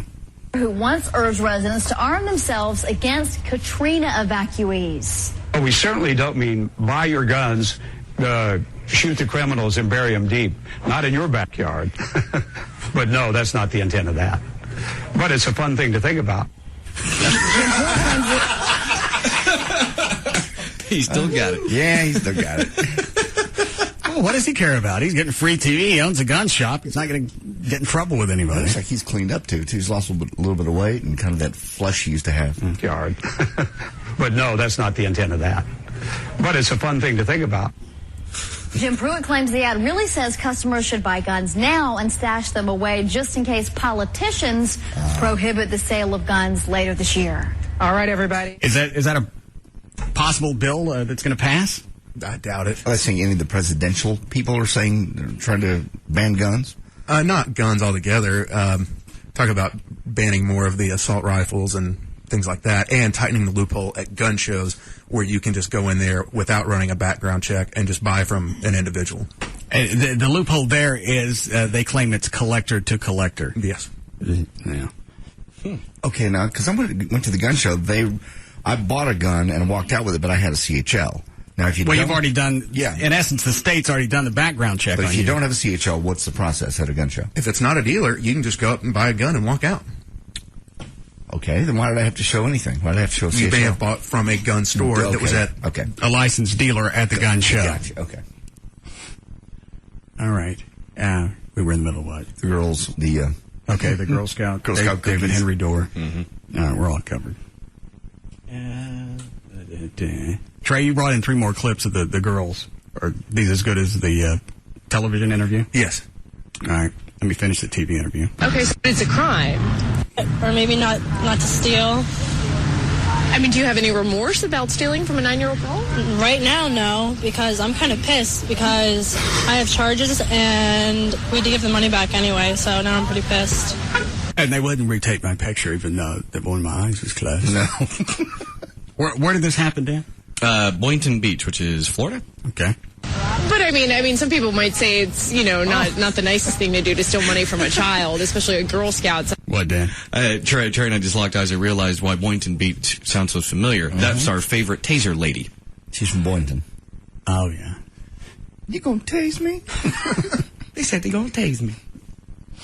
Now, I'm not putting this phone down. Okay. Oh, you gonna tase me? Well, lady, I'm gonna cook you till your belly button pops out. And law enforcement, that's how we know when we're done. Selling cookies. Well, I don't know. Money's money, and it doesn't really matter to me. I don't feel sadness for that little girl. I mean, she's getting a lot of money right now from people who feel bad for her, so whatever. So we've helped out. Yes. And I told you before, we stole from a 9-year-old because they don't come to get you. No, well, they can't. It's not like the Black Panthers had their big yearly bake sale, and they had their little envelopes in there, and we took it. Because the Black Panthers will come to your house. Well, I don't think that they have bake sales at them. Maybe they do. You got my money. You have any cash? Maybe we can take this $150 you stole and we work it out. Maybe trade. In what? Oh, just stuff. Like what? Baked goods for baked goods. Would you like some cookies with cream?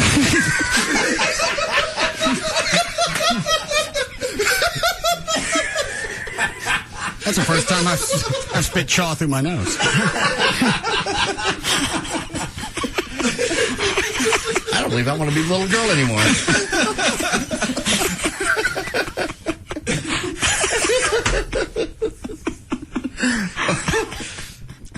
Jesus. Say it again. Yeah. Would you like some cookies with cream? It doesn't really matter to me. I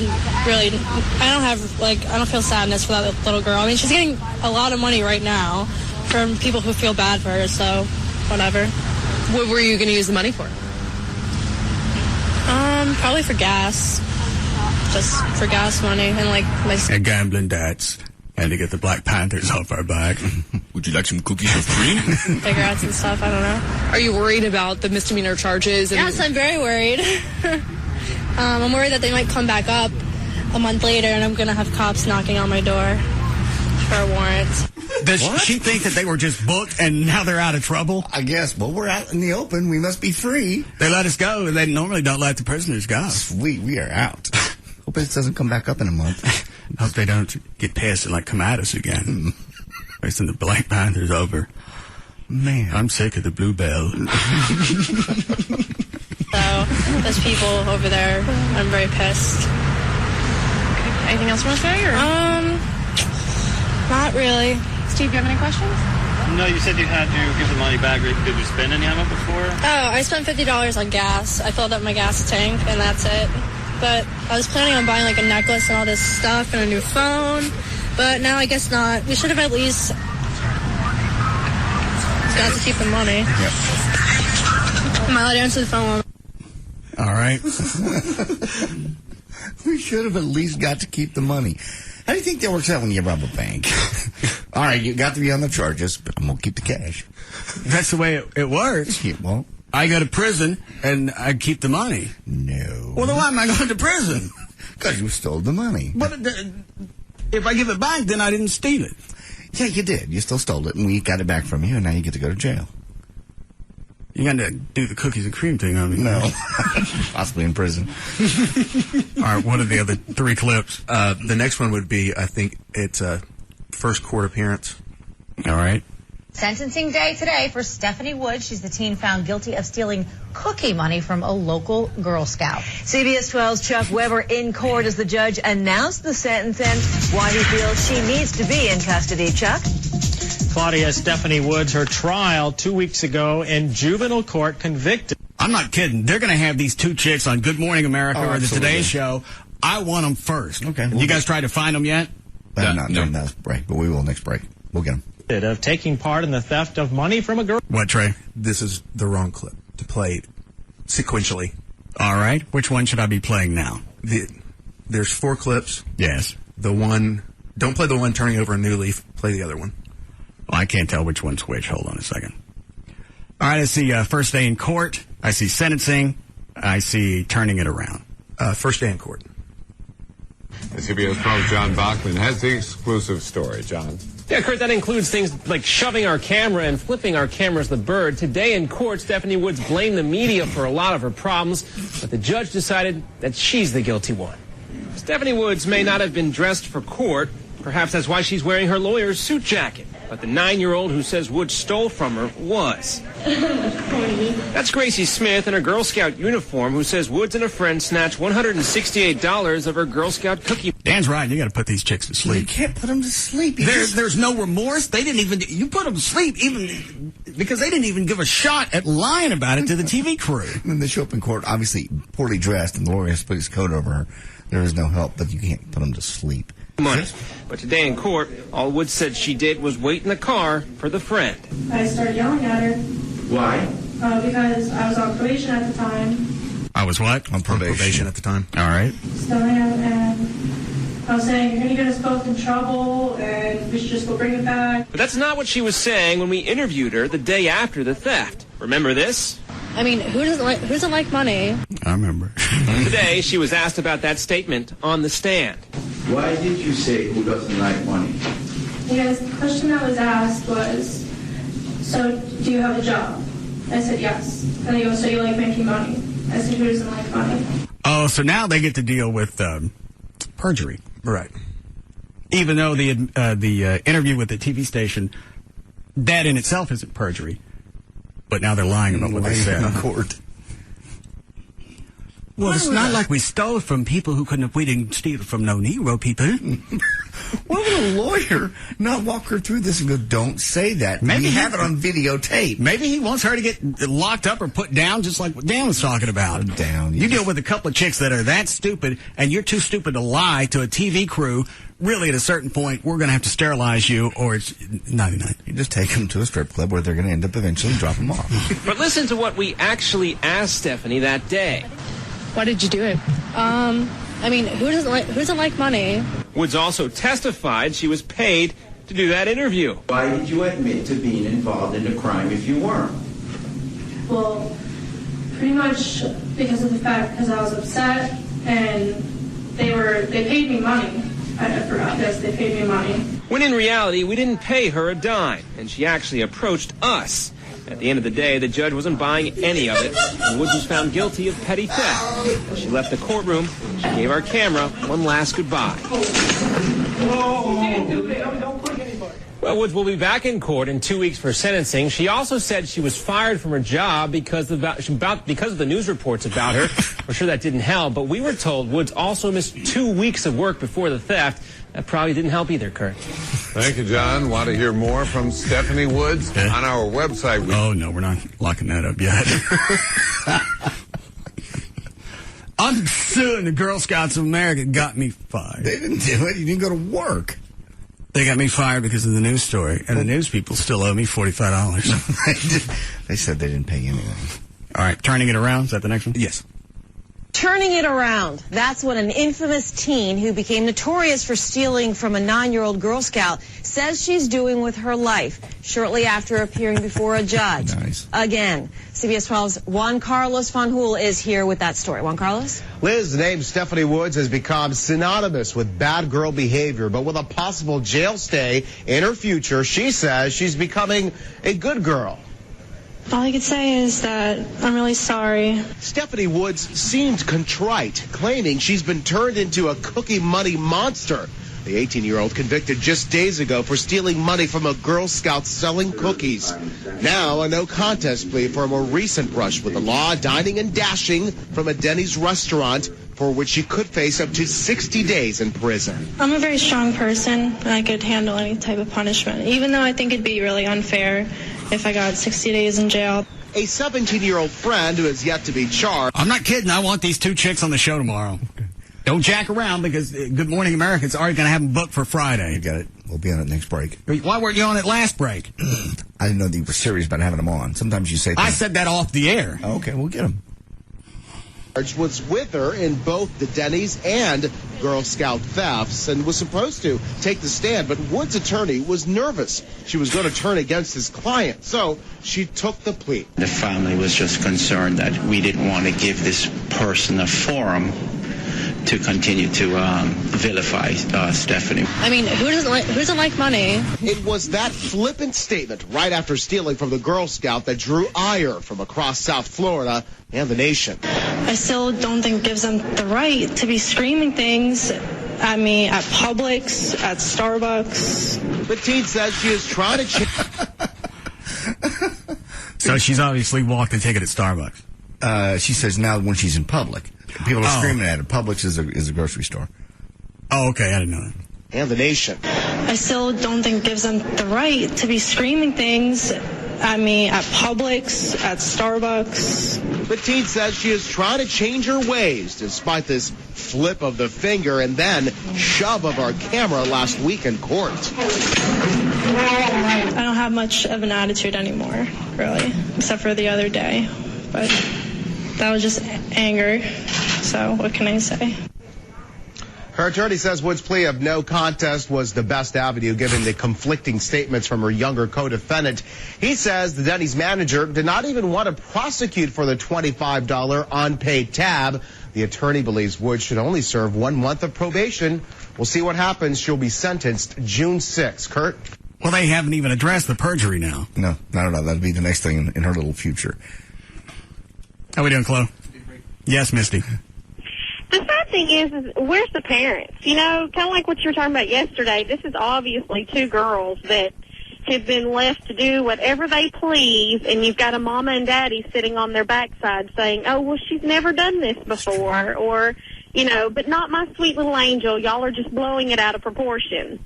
And now they have to deal with being ridiculed in public at the Publix and at the Starbucks. Not exactly. It seems to me at this point these girls are getting exactly what they wanted. They're getting attention from everybody in this country. You know, I mean, here you are, you're in Dallas, and they're in Florida, and you're still playing their story. You know what I mean? So it's people may be joking about it, but they're still getting the attention. I don't think this was part of their master plan when they decided they were going to... Otherwise, they wouldn't be mad at the TV cameras and be shoving them. Yeah, take the cash from... or walk the tab at Denny's, or take the cash from the Girl Scouts. Well, but you're right. The sad part is, the way our world is, next week these girls are going to have some kind of reality show about how, you know, how to steal from a Girl Scout or how to be reformed. All right. Thank you.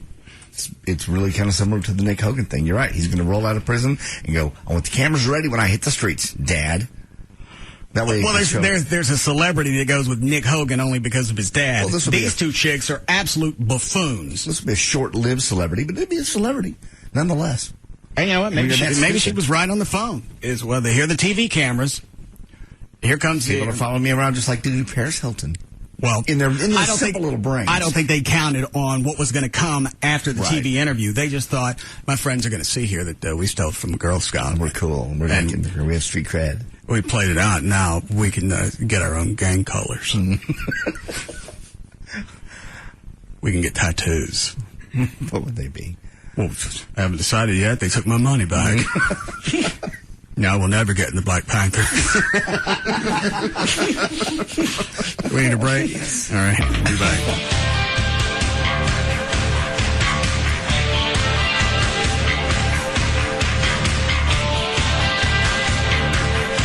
We'll be back to the Russ Martin Show.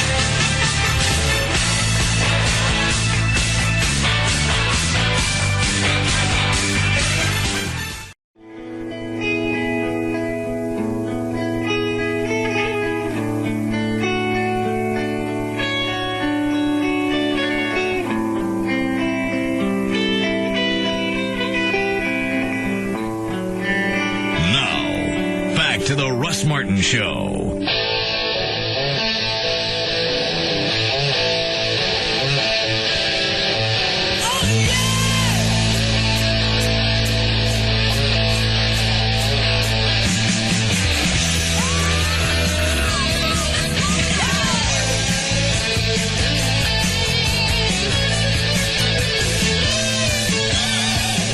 This last clip that I didn't get to doesn't have the chicks in it. Okay. But it's the sentencing, and the judge not really accepting the no contest. No.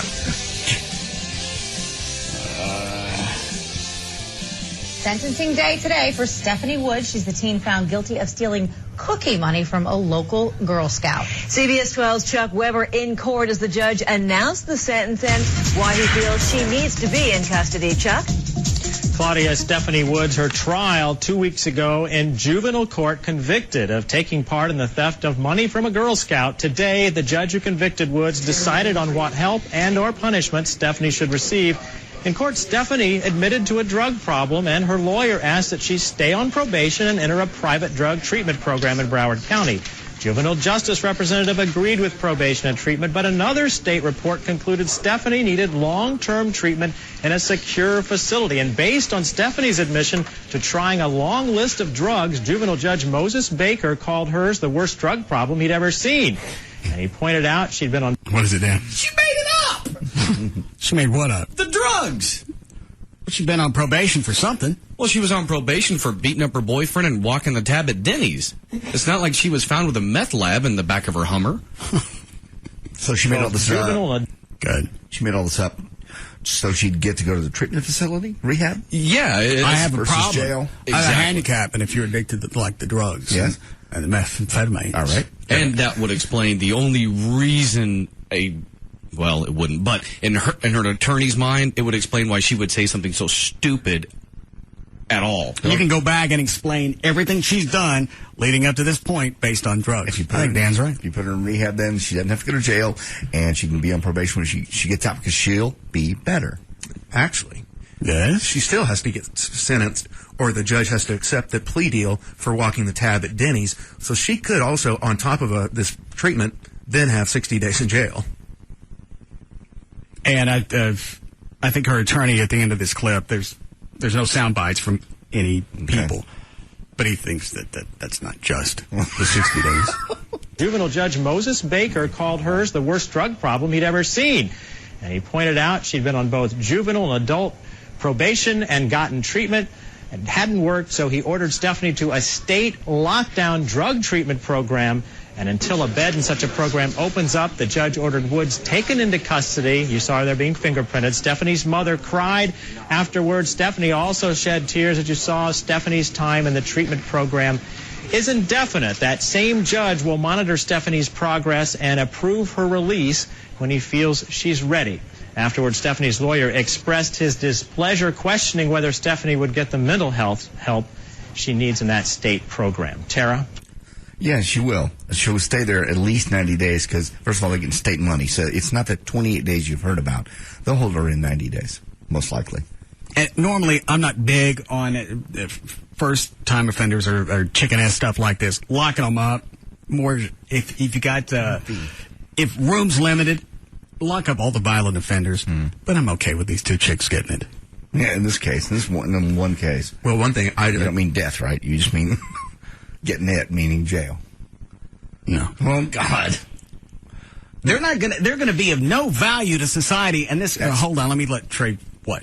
Well, one thing they never caught on tape, and I just saw a clip from the mother of the Girl Scout, said they returned the next day, and they were dancing and celebrating in front of the Girl Scout table. Then we got your cash. Yes. This was after they were arrested? Yeah, that's after.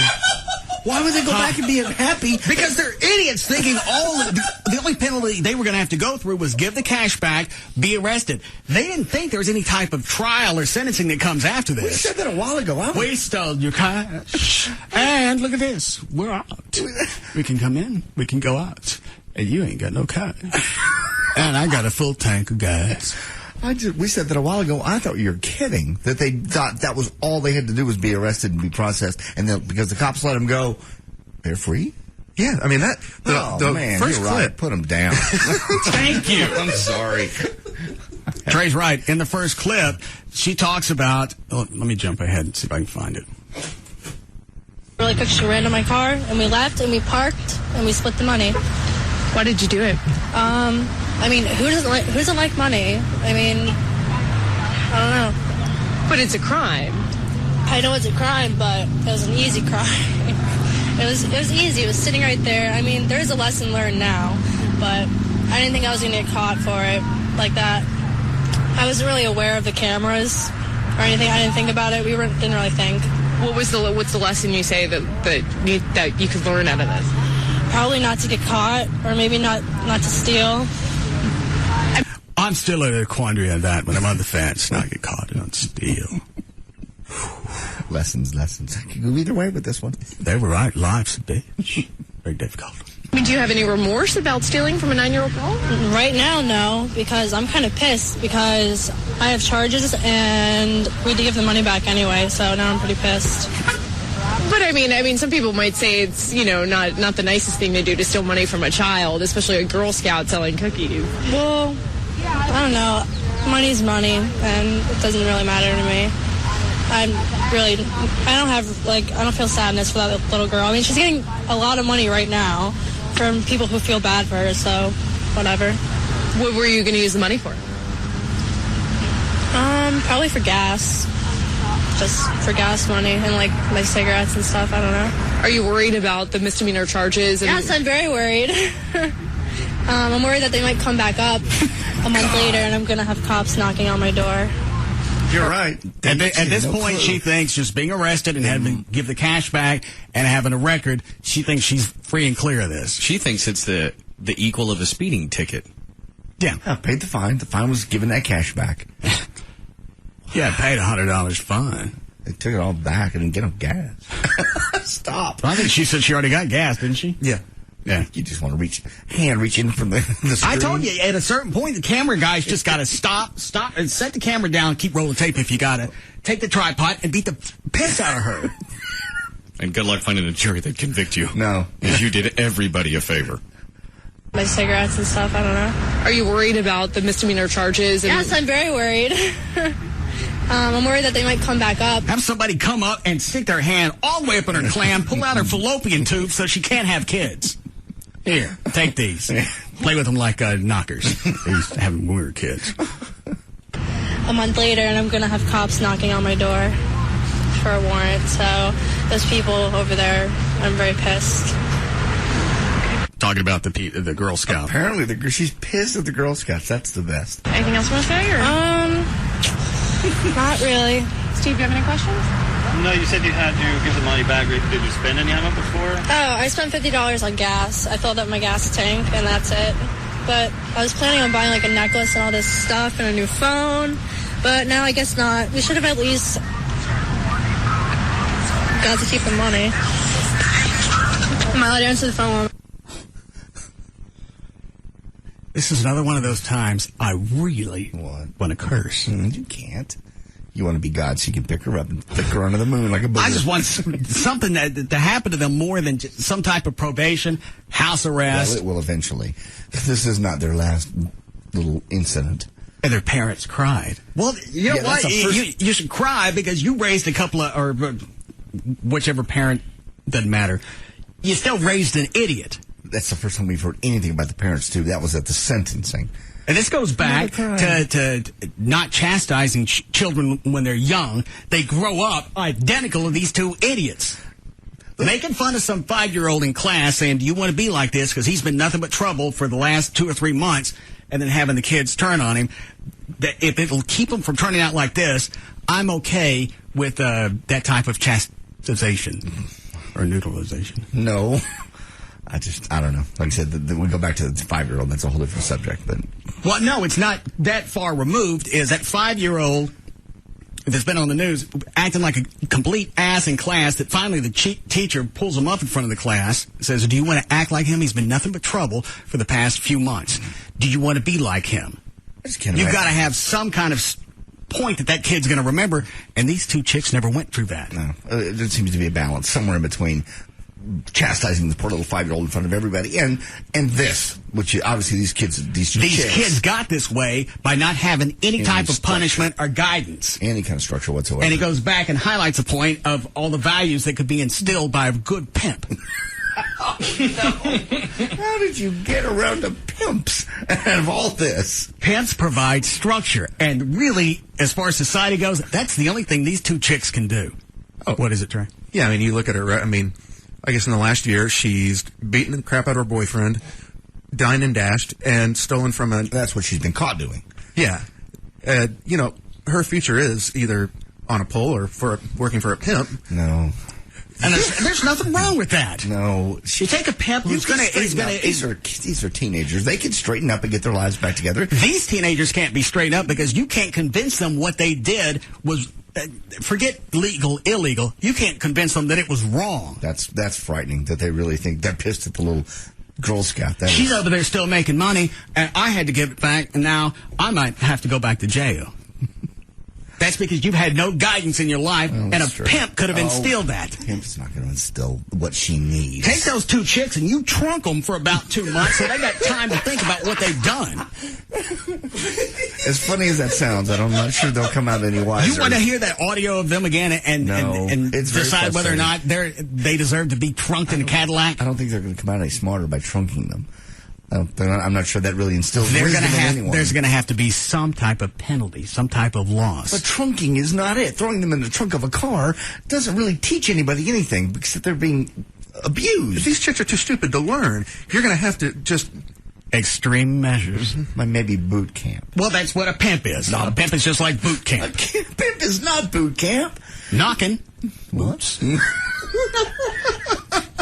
Knocking boot camp. You got it. I understand. But they're going to take chicks like this and in a short period of time not only straighten them out, also make them self-sufficient. Not really. When you're with a pimp, you're not self-sufficient. You don't get any cash at all. You have your basic needs. Everything like is taken care of. But you have no money to get away if you want to quit that lifestyle. That's the whole point of the pimp. What lifestyle do they have now? They're stealing from 9-year-olds. 19-year-olds, they can be rehabilitated. They can't. Not if you don't if you don't do something. And now you've got 16 to 18 years of these kids running amok. You're going to have to undo that in what period of time? Well, that's most of the boot camps. The only answer is a pimp. Stop with the pimp. No, it's not. Pimp or death. Yeah, Dan. You know this chick is going to be without a pimp. She's going to be popping out babies by the time she's 20. There's no doubt. I'm surprised. And again, that's when you decide to look for a pimp with daycare. Stop with that. Absurd. Okay, so what happened here? I already listened to that. Did you finish playing the sentencing? Yeah, it was only a minute and a half. Oh, okay. Because I found another story on it about the sentencing. Mm-hmm. She mentions the long list of drugs by her own admission that she was on, and I said she made it up. She's quoted in this story from Fox 29 in Florida saying, well, I don't abuse all of those drugs. I only have one drug problem with one drug. So obviously she comes up with this huge list, and she's still getting sent to a state lockdown rehab. And she says, well, no. I mean, one. It's just one. It's just one. Even though there's no proof she's been on anything. No, it's by her own admission. And a pimp won't let you be on drugs because that keeps you off the streets. Mm-hmm. I think pimps will probably allow their women to have drugs and alcohol. Do you know that? No, I don't know it. I don't know. Well, stop it with the suppositions. I'm talking about straightening these 2 idiot chicks out, and you're telling me why it's not going to work. I don't hear you coming up with a solution. Send it over again. Ode to a pimp. God, no. Stop that. Applauding, Dan. No. Mine eyes have seen the coming of the pimp's mighty sword. Get away from me. I am sucking. Stop it. I knocked over the chair. Quit it. Why? This is to the Battle Hymn of the Republic. Something about a pimp. Is that what this song is? Yes. Isn't it? But it's still a It's moving. still what? It's still a moving ballad. It's a patriotic ballad. And Mine eyes have seen the coming Give it to of me. the pimp's sword. Squid it. My pimp is guarding my ass while his grapes of wrath are stored. Give it to me. My pimp. Give it to my. Now I got your mic. Yeah, now everybody. Now I'm down to 4. God. His mic isn't the only one that swings. I understand. Do we need to restrain you, JD? No, I just think that's enough. Why? With the Battle Hymn of the Republic, and you're singing about a pimp. It was bad enough to do it to the Lover music. Oh, what did you do it to the other day? What was it? I don't know. Tell us. It was America the Beautiful. No. Yes. No. Before the break, it was America the Beautiful. You did. I don't think so. Let me look. Let's don't. Let's see. JD, he's trying to we don't reach across the console. Let's see. Ode to a Pimp. There's the Pimp is My Shepherd. That's sacrilegious. Why are you doing all this? That's what psalm is that? Psalm 23. See, I didn't. It's out of the Bible. I didn't pick the first or the second one. You're relating something from the Bible to pimps. Took a deep cut out of the Bible. Let's see. Is this I don't know what I did. It was a patriotic song. It doesn't matter. You're relating America, the greatness of this country, the patriots, the built Mine this eyes country. have seen the coming of the pimp's mighty sword. My pimp is guarding my ass. God.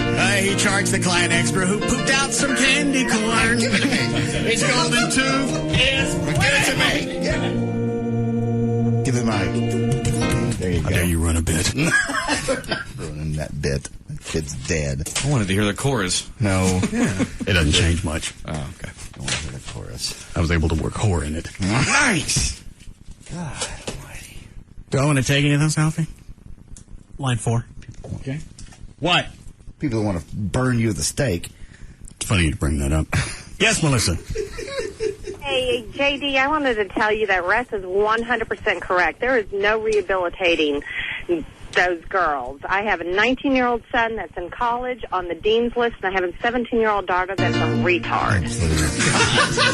Damn. Hang on, backed up. I missed the daughter that's a what? My daughter is a retard.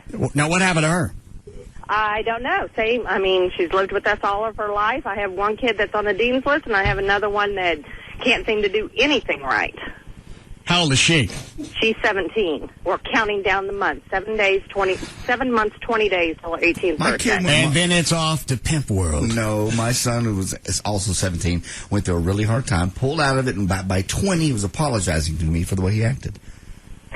See, my daughter, there's no way. That's what I said with Christopher when I was pushing him through the wall. First of all, you were still, John, you were still trying to do something. It's not like these parents have done anything with these chicks for 18 years. She showed up at the sentencing and cried. Boy, they come get me twice. I'm crying. And every single one of her friends were just like her. Well, what did you do different with the girl? You don't blame yourself at all? Oh, well, of course I do. But I don't know. I mean, how can I have a normal kid and then this other one? The retard. I understand. The loving, caring mother. And then this thing. Well, she's got growth on my ass. She's got to deal with it. And then, does she know at 18 she's out? Yes, she does. Does she have a job now? Yes. But then Did you have to force her into that? Yes, we did. Well, when she's on the street, that may be the wake-up call. That was the wake-up call for my son when I cut him off, and he had to find his way to work at a tuxedo shop for 6 months and had no money. It's a big wake-up call, and he came back around. No, she's planning on moving to Florida when she turns 18. I guess she's going to live on the beach. I don't know. It's lovely there. Move to Boynton. How did she pick Florida? She likes it there. We go there every year. Is she still in school? No, she quit. How long ago? about 3 months ago. Where does she live now? With us still. What's his face? Well, why is she still living with you if she's out of school and going against your rules and everything else? Why don't you just kick her to the curb now? Because she's not 18 yet. And when I actually called the police to ask if I can kick her out of the house, they told me no. What kind of car do you drive? What kind of car do I drive? Yeah. An Impala. Put her in the trunk. No. I would if I could. You can. Take the spare out. Thanks. Once again, helping the mothers of America. You are quite the patriot. She obviously hasn't been able to come up with some type of solution for 17 years. Stick that chick in the... Impalas are nice. I doubt seriously. It's been 17 years. It's probably been the last 3 or 4. That's when they wig out. Some. My younger son didn't do it. Christopher did, but Christopher's also come back around. Got a great job. Yeah, well, hold on. First of all, you're describing 2 different issues. Chris was rebellious, smart kid, wasn't into stealing, doing anything against the law. He just thought he knew better, was going to educate himself. He was going to do all these different things, but he still had, in his mind, he was still planning a future that was going to work out. These 2 chicks just want to steal, so you can't compare Chris. That's the one you don't like, right? I love them both. Well, which was the stupid one? Neither one of them are stupid. Well, you're going to have to identify one. Christopher's the elder. All he right. went through the hard times. He wasn't trying to just skate by. He was going to get a job. He was going to still go to school, but he was going to do it on his own schedule. True. These 2 chicks are just a couple of thieving, nasty, white trash bitches. The Boynton chicks, absolutely, they're nasty. But, you know, I'm not saying they're going to come out, but they may. You may go into this 90-day program with the state, meet some people, learn some stuff. I'm not going to ever say they're going to be a brain surgeon, but they might come out and go, hey, you know what? I've learned a lot. I met some really cool people. Why waste all that time? Why waste the state's resources when you can find a pimp and straighten them out? No, there'll be no pimps and there'll be no pimp songs. Stop it. Which line, Alfie? Line 2. The guy sounds like he's serious. Yes, Eric. Yeah, I live in Fort Worth. A couple years back, I was about 16, and we got out of summer school one day early, and me and my buddy, we jacked these little 8-year-olds selling lemonade on the side of the road, and I got pulled over in Watauga and went to jail that day for jacking these 8-year-olds. How long were you locked up? I was in there for 2 days. How long ago was this? Let's see, 24 now, so almost 10 years, right? 8 years ago. And was that a changing point for you? No, I made several more mistakes after that, but eventually I got it together. It wasn't my pimp that got me there, but at some point I figured it out. But you'll agree with a pimp, you could have fast-tracked everything. Yeah, probably so. There. Thank you.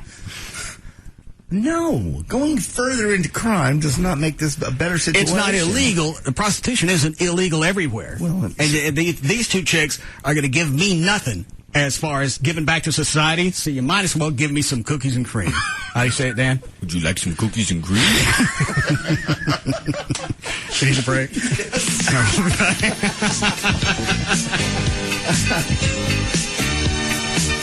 We'll be back to the Russ Martin Show.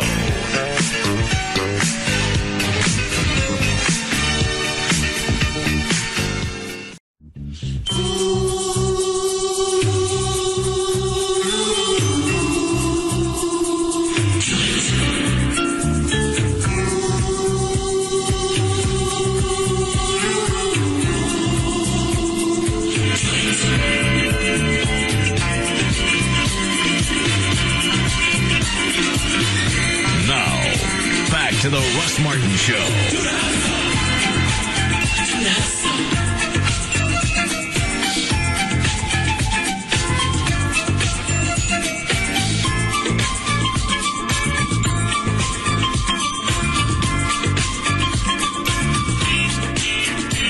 Hi there, Russ. I haven't said hello yet. All right. Oh. Thank you. Hi, Russ. What are you doing? I'm watching a police chase. Where? Fort Worth. Is it on TV? Yeah, it's on Channel 5. All right, do traffic while I look for it. Okie dokie. What they did, they just left I-30 and they went north on Loop 820. Now, I don't know if it's east or I think it's going to be east Loop 820, and he just took an exit off of 820. But anyway, other than that, traffic is brought to you by Texas Motor Speedway. In Dallas, Pleasant Grove, eastbound 175 at Lake June Road, there's an accident. Traffic is backed up onto southbound 310. Hurry up. In Richardson, northbound 75 at Arapahoe, you've got the left center lane blocked. It's backed up to LBJ. Hurry. In Fort Worth, westbound 183 at Amon Carter, a wreck. I can't wait no more. Then people wreck into other people. I'm sorry, James. People threaten. No. Have you seen this type of guy who's obviously putting a lot of people in what kind of truck is that? People are having to get out of the way quickly. In your number of years of following these chases, because you have like a small Dodge. Yeah. Have you seen a number of them where the driver does eventually run into someone else, hurt someone else, or do they generally manage to get it? Are those mirrors? Are you waving something out the window? I think those are mirrors. All right. Looks like a Dodge Ram. He has some tire problems due to the sticks with the spikes in them. Right. As soon as we flipped it on, it was a Fort Worth squad car that was dog on his ass. I haven't seen too many of these where he actually plows into another automobile that happens to be in his path. And injures. Right now, it's just a close-up shot of the pickup. For those of you that are just now joining us, this chase has been going on for about 20 minutes now. Fort Worth police officers. Why didn't somebody call me? I know, I don't understand. You're watching there on the middle of your screen, and then that driver took off to South Arlington, led police on a high-speed chase down the freeway, got into the camera shot so close it's hard to gauge how fast he's going and how close the cop is. I-30 and 820 and is on Randall Mill Road, headed west toward downtown Fort Worth. And as Ken Arnold was saying a moment ago, there has to be a pretty good reason that the police officers are in this kind of pursuit. He's waving now. We don't know what. I think that was a wave. But what do you think? They a are finger? continuing to pursue him. And they don't know. It looked like a finger at the window. Let me roll it back. That the police officers are in this kind of pursuit. Yeah, I think he flipped them off. We don't know what he's wanted Battery's for. waving at you. But they are continuing to pursue him. They don't usually do that unless they stick your hand out the window again if you got the show on. Ken, where are you right now? Well, we're at that point where Randall Mill takes that turn to the north up towards Interstate 30, and so very quickly he'll either be. It's a matter of time until somebody does that one day. Gets a police chase. I'm gonna flip it on. Russ is gonna talk about me. A big park area that's just. They pull back to a wide shot. You can't tell anything. West of us right now. So it's coming up higher there. Here's a moment of decision for this guy. What is he going to do here? Straight on west he goes, and there's a police officer there. Well, I thought there was a police officer. Right now, I just see two squad cars. Every time he comes to one of those intersections, you have to kind of get a little thump in your heart. Is he going to try to make the turn and leave the police officers behind? But he's continuing westbound on Randall Mill. Do we know, Ken, is there just one person in the vehicle, and have you been able to get any kind of look at the person? Well, we'll try to get a little closer. He's got his turn signal on space so he can stay on top of this. But we'll try to edge up here a little bit and see if we can see if there's more than one person in there. We may be able to get a look in the cab. It's just a two-lane road back there, isn't it, Ken? Yeah, this is a. That's what I hate about police chases. Is it's either first you need to flip it on or flip it off and move on. Yeah, but I ain't. Now, is that a Fort Worth cop or a state trooper that's behind him? Because Fort Worth's driving black and whites now too. I think it's Fort Worth. Fort Worth has really good luck. We'll flip it off. We have Stacy here. We'll go weigh him, and we'll go on to some more news. Up to the river, and I believe it crosses over the river into Fort Worth. So now, has he slowed down as he's going on this two-lane highway? He's got traffic coming toward him, and does that give police a better possibility of getting him? Well, I think so, and also there's a policeman sitting right here. Okay, we're taking a detour here. He looks like he's doing a U-turn. Right, there was. All right, he just pulled off the road. Now he's going back in the other direction. Had those stop sticks out, so he tried to avoid those by doing a 180-degree U-turn. Oh, I didn't realize. He just managed to get away from both of those cars, didn't he? He sure did. It sure did. And we're back eastbound now. Well, this guy is quite motivated to escape capture, but the bottom line to this is, of course, it's. Well, they haven't said why he's running it. Not yet. Both you and Air One. So we should probably move on. Probably nothing. This guy and the police officers obviously are keeping it. Why don't you go weigh Stacy while we watch this? It strikes me that the city of Fort Worth and the city of Dallas has gone through this policy time and time again. Hold on, he's doing something. He's going to the park. Someone who's being chased. We're here with Air One. Hey, go ahead. I'm sorry, Mike. One of the other. Yeah, it sounded like you were getting something from Air One there, Ken. I know that little road. I'm just telling one of the other helicopters that I'm here with Air One. Road, there's another helicopter calling that's coming in. I'll put it on Channel 4, see if they're. Watch it from two angles. Oh, they just had the spike trip. Missed it. Okay, we are going to continue to follow this in the control room. No, you won't. That if anything at all happens, we're going to come back to it. But meanwhile, we're going to leave you, Ken, with the chase. We're going to go on with some other news as we're going to go to a break. And screw you, I'll go to Channel 8. My own radio for News 8 weather and only on WFAA.com. I'll try Channel 11. Last ditch. God, that's our family station. My osteoarthritis can be painful. To learn about cars. Virtual test drive. Our family TV station. Last ditch effort. All right, I've already tried 4, 5, 8, and 11. That's it. They're not going to cover Doesn't Channel 21 have news? Yeah, they're not going to cover this. They're going to have a helicopter. And CW33 barely has trucks. Yeah, and the only way Channel 33 is going to cover this, so they come flying through their own parking lot. There's a police chase up front of the parking lot. Ours are next door. We don't have Zoom. We try one more channel. Let it go. All right, I got live video on Channel 5's website. I just sent you the link. All right, screw that then. Oh, my God. Not even on TV anymore we're talking about it. Leave me alone. No, it's just the raw footage. Yeah, maybe somebody will cuss. Yeah, because if something happens, they're not going to be able to get out of it. All right, looks like he's leaning out the window.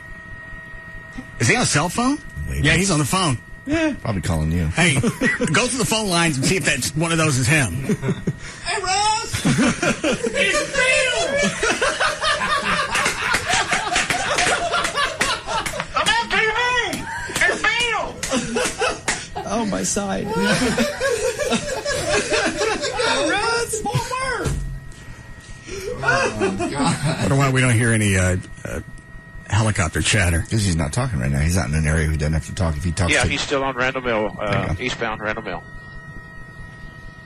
He's probably Coming talking up on to Hadley Eaterville. Yeah, probably calling his lawyer. Smart ass. Looks like some jacked up, stupid white guy. He's got to be one of our listeners. Hold on a second. Yes, Rusty. Hey, Russ, just wanted to let you know I was in traffic when that thing first started down on the South Freeway on 35, south over by Miller Brewery. And there was one police car that was in chase, and then over there by Miller Brewery, the second one came on. I lost them, I guess, when they got on 820 or something. Have they said on the news why they're chasing him yet? No, he just came blowing by me. I thought, well, this is strange, looked at it. Just a burgundy Dodge extended cab, and he was going over on the, just one of those things you see on TV. You don't see it in real life. Yeah, I'm watching on TV now, thanks. All right, he just got an off ramp, made another turn. Which way did he turn, right or left? I was on the phone. Dan's got the map pulled up. I'm trying to figure out exactly where he is. I may need some help on some of these street names here, but okay. What is it, Trey? Northbound It's back on Hadley, TV. Eaterville towards Channel 5? Hadley, Yes. Eaterville. Who's asking me that? Hadley, Eaterville, northbound, coming up on. Obviously, the big concern here is for other drivers who are on the road who are in danger. But Ken, right now we see that red bag or something sliding around. It's a car engine. Pickup. It does look like an engine, or maybe we were able to get a compressor glimpse of some of what kind. looked like 2 bags in there. Tell us, what can you see in the back of that pickup? It's too. He just ran through a railroad crossing arm. All I can see is that Which red means they bag. may I get haven't really train been paying a lot of attention to it. We can tell you that there's just. In the back of this pickup. And during the break, we were able to get a glimpse of what looked like 2 bags in there. Tell us what It goes can through you see in the the back of that crossing pickup? arm. Oops. There's a train coming. It just went through those yard arms. Jane, all I can see is that red bag. I haven't really been paying a lot What, of did he hit the train? Yeah. All right. I can tell you that there's just Go away, Stacy. There's a human being in that got a truck. shot of him a while ago as he was back on Randall. Unless he's talking to Arbitron on the phone, I don't give a rat's ass who it is. Oh, wait a minute. Look at the windshield smash. He may have run over somebody. Take a look. He could have busted that when he went through the arm. To the tailgate on that thing, Ken. There's 2 red bags in the back there. You see that? That's that red bag that's been sliding around, but there's another red bag or something red that's up underneath that looks like a blanket covering something. And I'm wondering if that might be the object of the chase here in terms of why this person doesn't want to be stopped. Well, it very well could be. It's hard to tell what might be. Yeah, that's nice speculation. Bags, but, we got to talk. We certainly we can get in tight on them, but we wouldn't be able to tell for sure what's there. Yeah, Ken, whether you they're said contraband or not. You said that you did get a shot of him a minute ago. Yes. What's he look like? I can tell you he's a white male, guessing his age, maybe 30s, late 30s. He's a listener. I can see a lot of bare arm. I think he had a short sleeve shirt on. He was talking on his Going to go back to the internet feed or this one? How about we just move on and do something else? Go away, Stacy. I'm not going to waste Stacy's up to my right there at the intersection. This is the internet feed. Mill, they tried the stop sticks again, where it intersects with. Why don't they shoot him? They were not able. Or Oakland Boulevard. I'm sorry, Oakland Boulevard. They were not able to get him. This comes up every time we watch a police chase. Well, let me take a look here. Of all that I do for police and fire, you can't shoot somebody once. 121 and let's see. This is paperwork. Venice would be a good guess, Mike. I think this is Venice Drive. We're trying to keep a track of these streets. Oh, this is boring to listen to, but I can't flip this off. No, it's not. Normally, people say they sit in their cars and listen to it. Still a tight shot on the. They can't see I it. would say probably in the neighborhood of 60. That's Still a tight shot on the pickup. You can't really see anything else. Did they say he's already been over a set of stop sticks? They say he keeps evading them. Oh. What? Nothing. What? The two TVs on here and the truck is in different places on both of them. Well, the internet feed's probably going to be a little bit behind. Did you happen to see the street sign there, Harry? Oh, I'm sorry, Jane. Harry and I were talking. You mean butt out? Yeah. Badinsky. Mike, I believe his car. Yeah, Harry said that you're. He don't like you at all. So don't roll me up on the air. It looks like the internet feed is actually ahead of what you've got on TV, Russ. Well, they're both going through. Both shots are through a wooded area, neighborhood. Channel 5 just went dead. 8's got it. Where? Over there. Holy. What am I doing? I'm so stupid. Well, hold on a second. I got too many remotes. Let's see what Channel 8's got. You gonna go away, Stacy? You gonna stand in here? I'll go away, Stacy.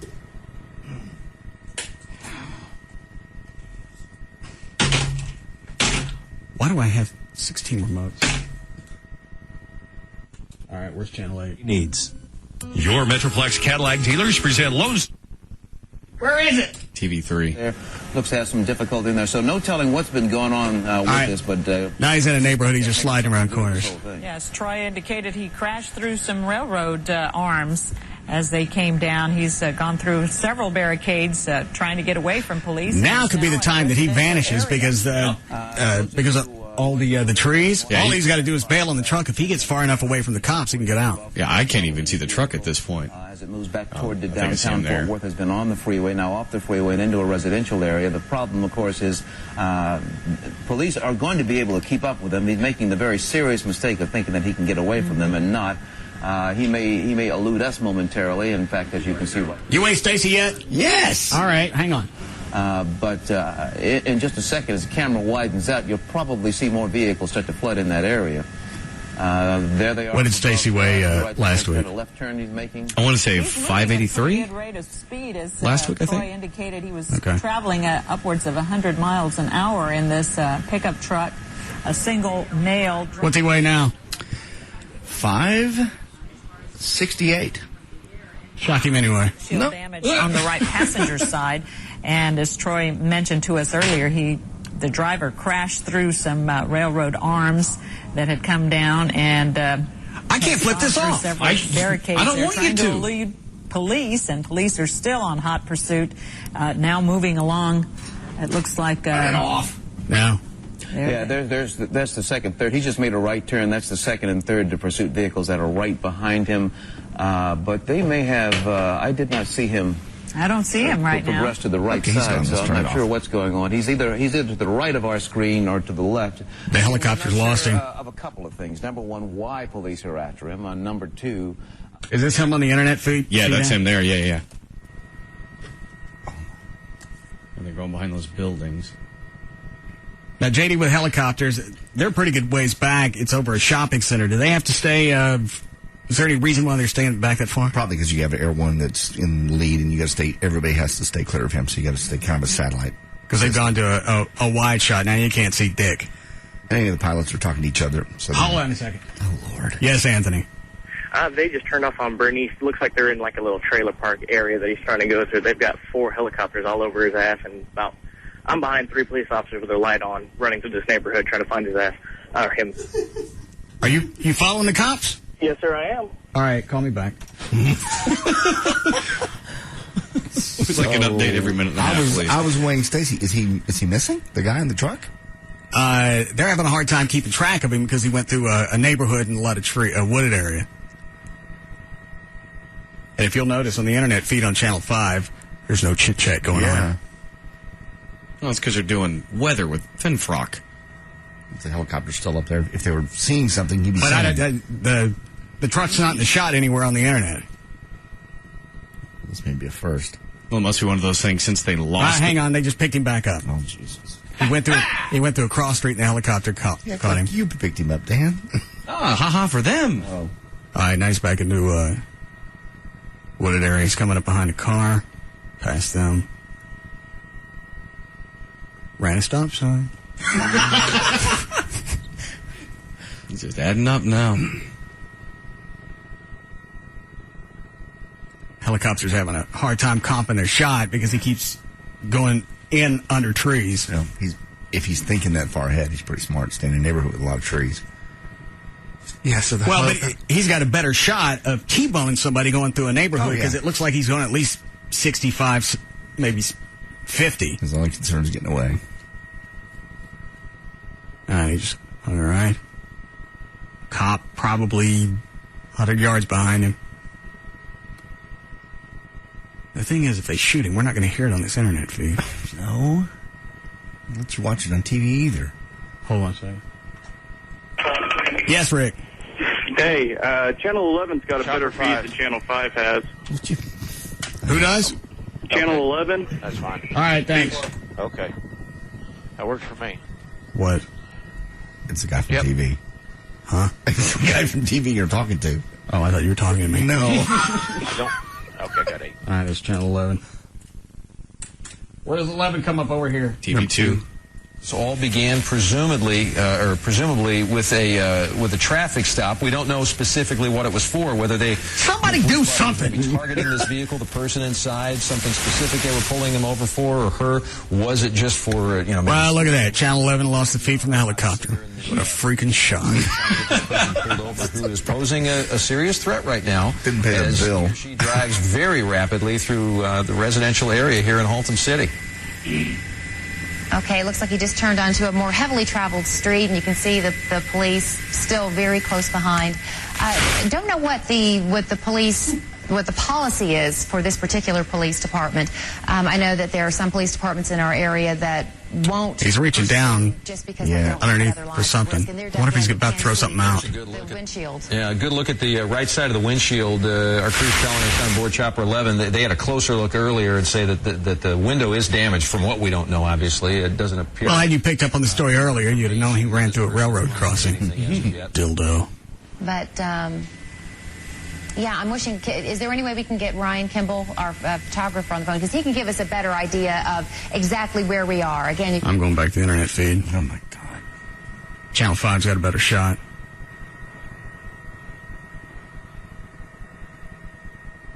What did Stacey weigh? Hello? Now I've forgotten. Hold on a second. I already told you it was 568. Yeah. 568. Here, go out there and shock him. He lost weight. I don't care. He's 583. I got to have something to compensate for this dead air that we've had. How about we do news or possibly this is news, but it's not our news. Breaking news. Oh God! All right, Dan. Give me. Where you going? Somebody go shock Stacy. All right, hurry up. I don't have a mic. Well, we'll be able to hear him through the wall. You just scream. Stacy. He just went on a curb, get around a truck. Where are you watching? Channel 8. I got 4 different TV feeds. number 3. I got 4 feeds now.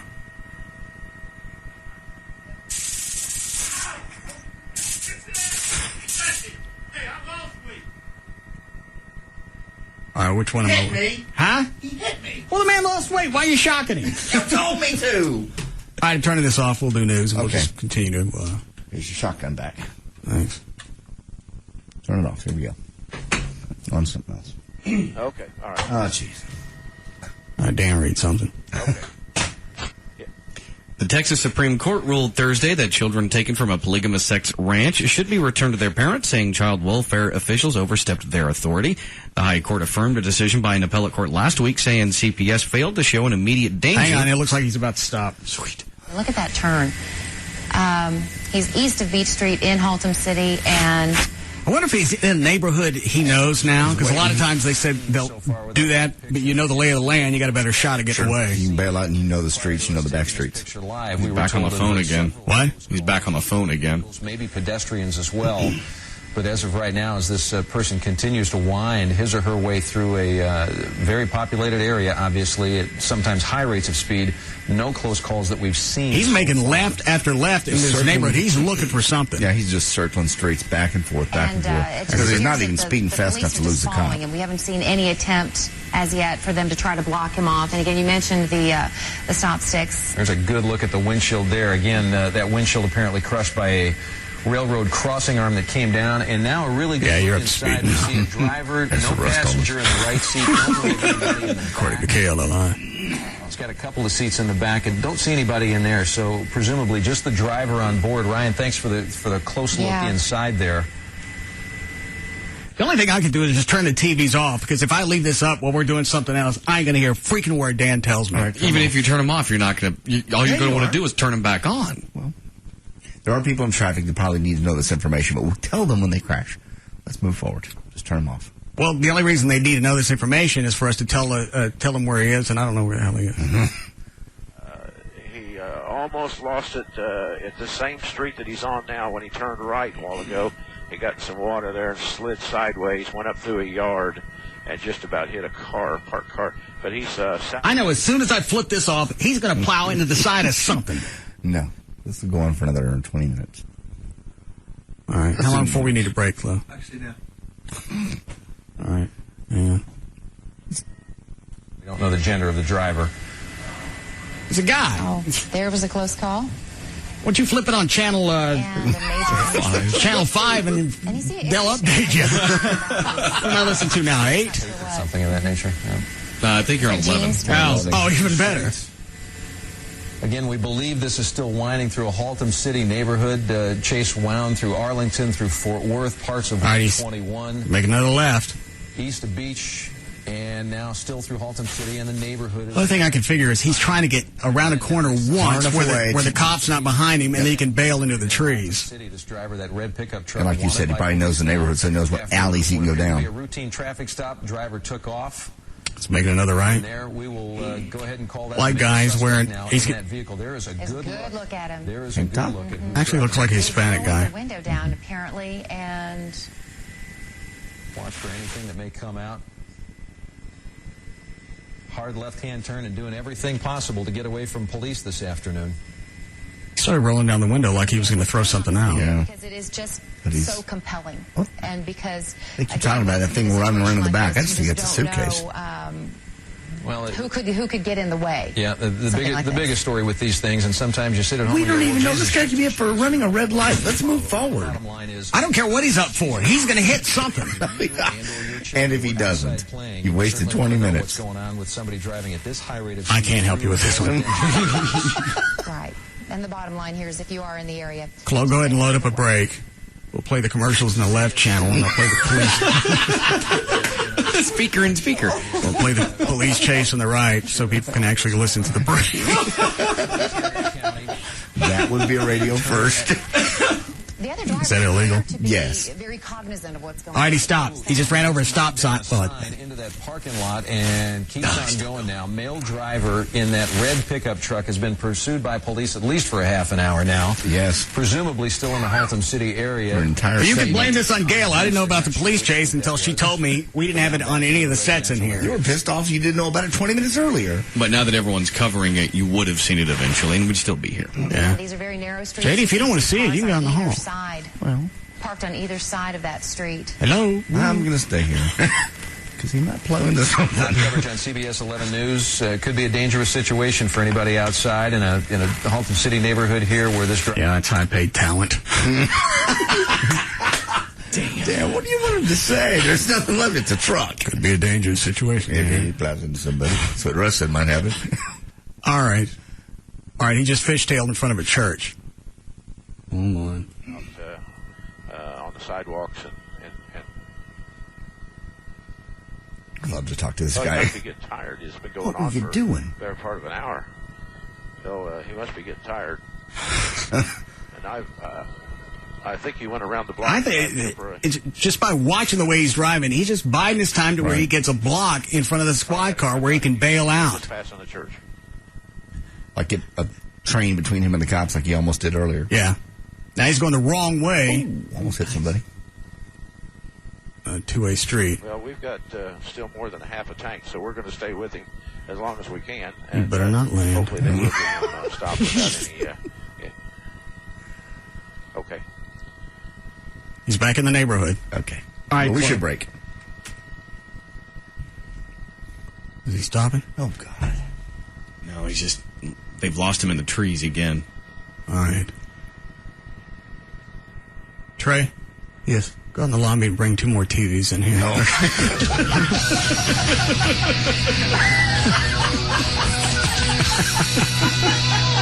be back to the Russ Martin Show.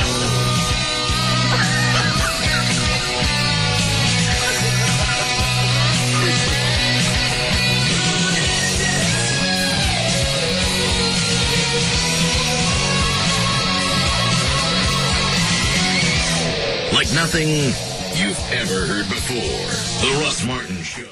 And in order to do that... He just bailed out. This country... Kill it. They have him on foot. So police cars swarming in. Now with Fort Worth Police, the driver is out. All right, it's a foot chase. Wearing a athletic shirt, dark shorts, white shoes, and he's taken off under the trees there. You were right, man. Yeah, well, again, as you mentioned before, he won't get too far away because the helicopter's still on him. Are not only on the ground but also in on the Channel air. 4. Yeah. He's on so they've got him. foot. It's just a matter of stopping him at this point as he hightails it through here. The cops are on foot and they've lost. They've lost him. So you going in the to house right there? Where exactly is that, Scott? Did he go in the house? Look, he's not coming out the other side into the tree. Just a moment ago, he's probably a block from Belknap. There's a police officer just ran in the house after him, and there's a number of them different sides of that house. They have it surrounded right now, and they just ran in. Saw someone come out too. We can only hope that, boy, maybe no one's home, or if someone's there, they're going to be okay inside that house. Yes. It looks like he made a beeline for that house. Yeah, watching exactly where he's going. Both for the police, anybody that might be in that house too. That's bad. Well, now they're being careful. You know, they're... Yeah, he's inside the house where there's no cameras. Whose helicopter is it, Scott? Is it Fort Worth Police up? Yes, Fort Worth Police Air 1 is the helicopter leading the chase. All right, so they've got the bird's eye. Well, now that's going to turn into a standoff. He ran into this house. We see now the officers are surrounding the house. So there's really nowhere else for him to go at this point if he's still in that house. If he's in the house. Yeah, there's one place they to had go. him surrounded. They had officers on all sides, so they've got him pinned down. If I'm locked in that house and I got that many cops after me, I'm going to turn into a gopher. Anybody else in that house is not like Bugs Bunny had that little hound. Of course, we'll find out in some time whether or not this was just an arbitrary house that he chose, or perhaps, speculating here, but perhaps he could have lived here. He could live here. May have known someone there. Trey, can you make out the address yet? Kind of, I'm trying to see the body language, Scott. I don't see... Go get that 42-inch TV out of the lobby. Tell with their body language how tough they're thinking this entry is going to be here. And maybe we better be careful about showing that anyway.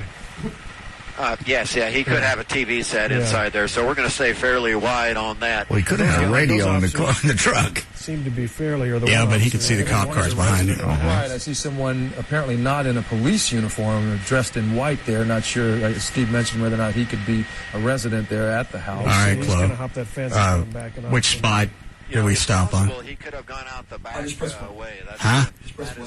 What? Press 1. All right. You have to look down. I'm afraid. Did not see him leave out the other side. but they are searching that Anybody area. see anything before I play this? Of course, the police helicopter Nothing. above the scene as well, so perhaps if I will be they back. Okay, caught here we the go. eye of him. That tree canopy is tough, though. The tree canopy. You have to is tough. push the button. Exactly, Steve. It is hard to see number from one the button. helicopter. I'm on it. At certain spots when he's running in and out, we could see him from the helicopter. They're not sure at this point. You can see the cops walking around in the backyard. They're not sure if he came out or not. Yeah. At some point, I heard the TV guy go, "There's somebody left the house." You can only hope it's a resident. Makes me wonder. Yeah, but the guy with the best view was the first police officer on his tail. But then, if he followed him around front, he could have come crashing out the back. You're right. All right. And Scott, I guess we can assume that he was the only. Not on board with it.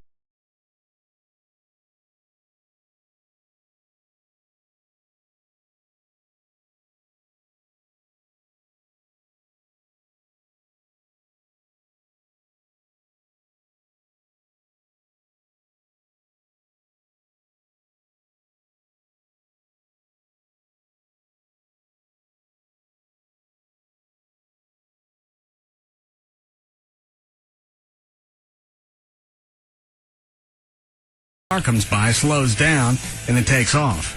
So we go back and look at that footage. Car didn't slow down Enough for him to get in. Okay. But we go back and we're watching that. Think, all right, We got it. We got it all figured out. We're gonna we'll call Fort Worth. He's on the run. You're gonna spring to action, are you? Well, now on Channel 11, they've got the guy in the black car that we saw earlier. They've got him pulled over. Okay, so they think that happened too, obviously. Well, obviously somebody saw the same footage, called, and said, "Hey, he got in the car." I want all these remotes out of here. Where's the TV I asked you to bring in? Bolted into the wall. With someone they believe to be dangerous, asking that person to walk backwards, do not look at me. The officers are saying that to that suspect in all likelihood. Do not look. Cruddy day this guy's having. He's not responsible at all. Yeah, they just let him go. Any moment from now, and guns drawn. Haltom City police officers having this. Now, Tracy, Stacy was right. If you go back, what's this? Oh, they got the other guy. All right, shut up. You see all the news photographers surrounding. Back it up. Randall driving off from the location. This is relatively close to where this chase all ended. Again, it started in Arlington. Randall Mill. Randall Mill is on the north side, just off of 30, just south of 30. This is. Here we are back alive. There the location. we go. They must have brought him out. Yep, that's him right there. All right, so they found him in the Police house. have him in custody, and as all you see, all the news They're photographers pushing down hard on his head. Well, they had to hold him still. That's a good arm bar. Yeah, that's a chick doing it. Oh, they just pushed his head into the side of the car. Why he was trying to elude police and elude arrest, but they have captured him. Chances are he's criminal, dear Glory. But I jumped to conclusions. I don't know why they're chasing him. We know Crazy. no one hurt, no shots fired, as far as we know. And Haltom City Police, actually, they're putting him in a Fort Worth police car. Yeah, put in the Fort Worth police car. Well, now I could chase him all that way and turn him over to somebody else. Can we let this go now? No. Oh, God. Tarrant County Jail. Tarrant County Jail. But Fort Worth looked like taking control of the situation. You know, this is really dangerous work, folks. We have. They're good. I tell you. They trained for years for this job. How many years broadcasting school do you have to train to be an idiot? Clearly 25 in this case. All right. I'm done with the remotes and the TV sets.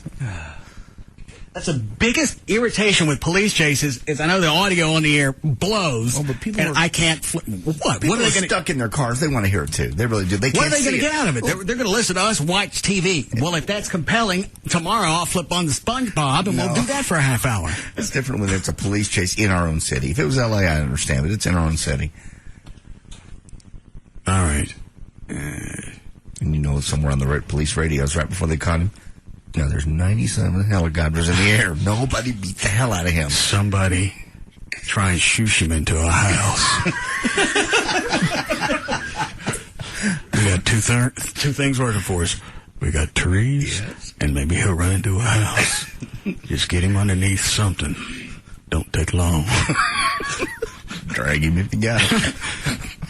Open the door for him. Hey, this is open. Come on in. Hot cookies. Come on in. Come on in. Plenty of roof to be had.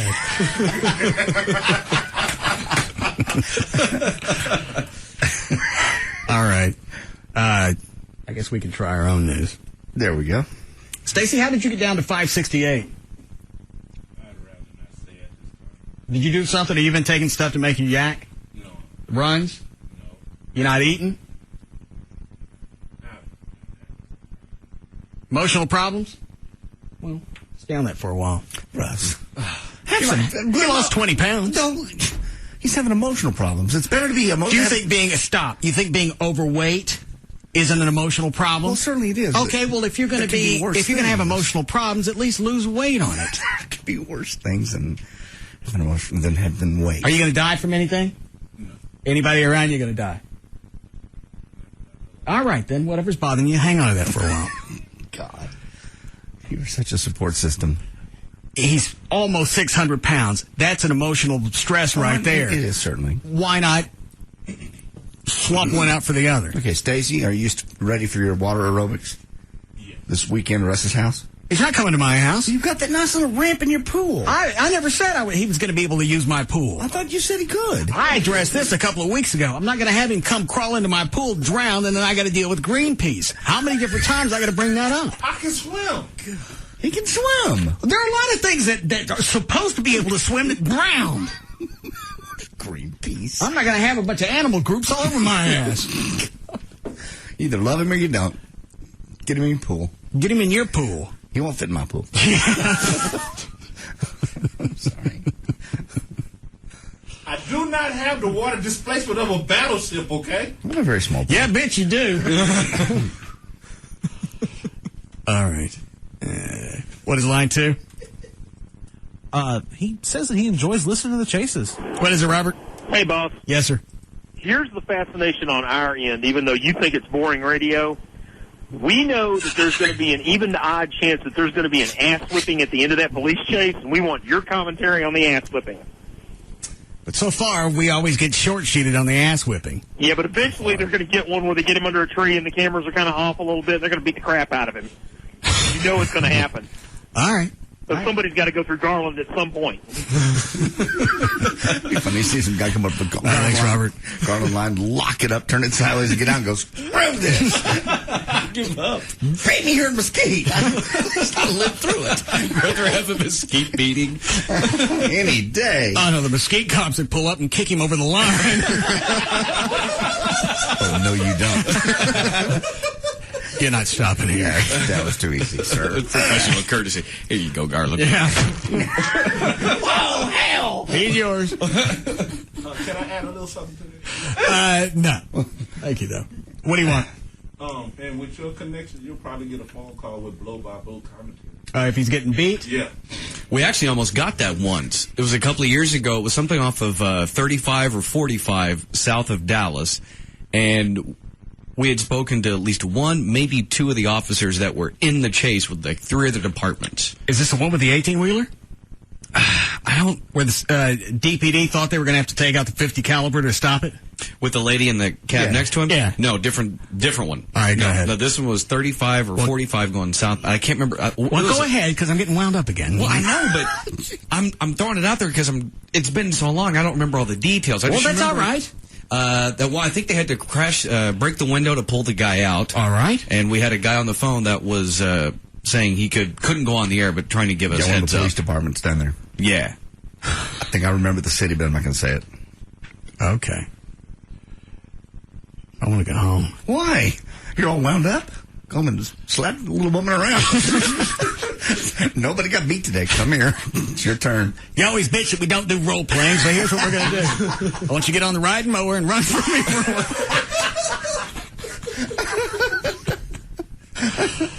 while. Are there any news stories that we need to get to today?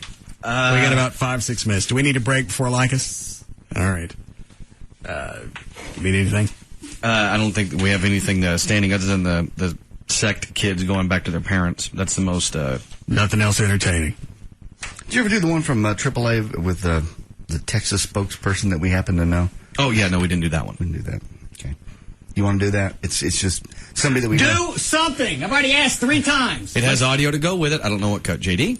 It's cut 31. A new survey from AAA Texas shows most of us are taking steps to cut back on burning gasoline. Spokesman Dan Ronan in Dallas says 52% of respondents are curtailing the amount of time spent behind the wheel, and about a quarter of us are treating our cars better. Why is Dan Ronan with AAA? Is he in rehab? No. Did he leave Channel 8? He did. He's now a AAA spokesperson. Texas AAA. People are being a little more conscious about the maintenance of their vehicles, tire pressure, tune-ups, getting the car periodically checked. And that's another area. If you keep your car in better shape, it's going to drive a little bit better for you. I think he's only been over there a couple of weeks. Why is it the big story you had to have me play? We didn't. We just had that for today. There's not a big story. I just thought it was interesting that we had our buddy Dan over there now. We're going to have a meeting during this next break. Okay. You guys have had 3 hours to pull stories. All I ask is for something good go into a break, and you hand me Dan Ronan, who's in rehab. We got Putin. Dan, you want to read the story? You got 4 minutes to dig something up. Okay.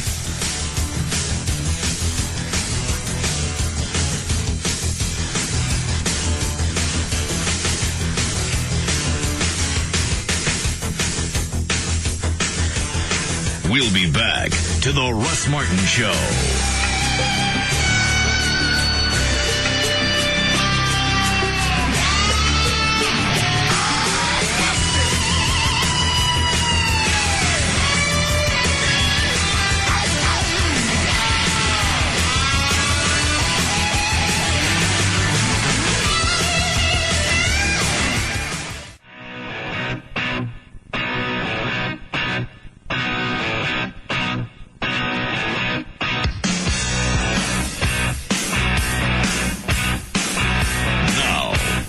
To the Russ Martin Show.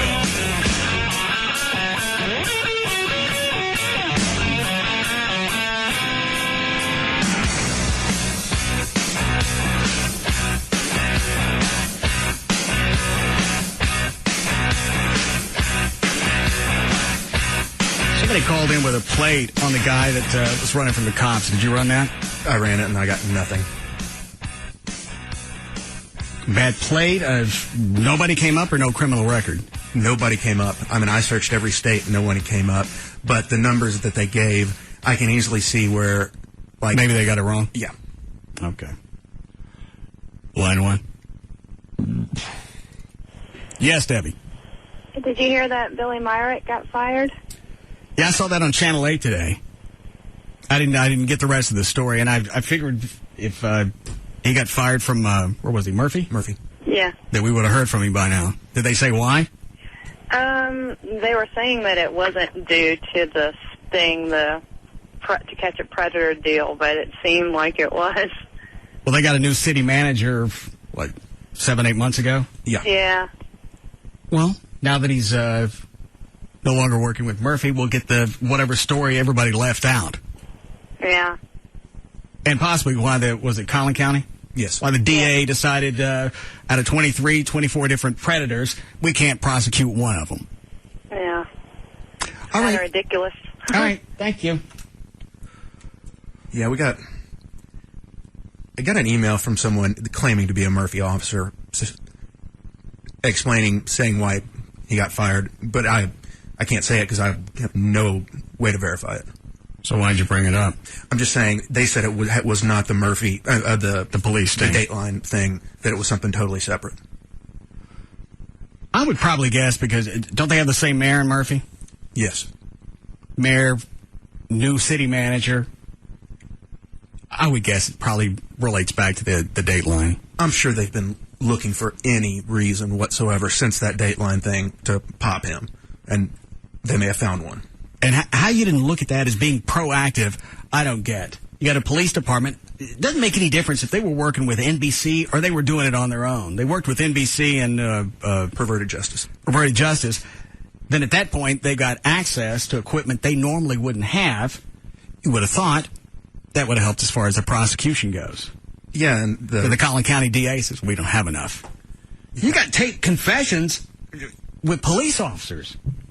Yeah, why you didn't at least prosecute those?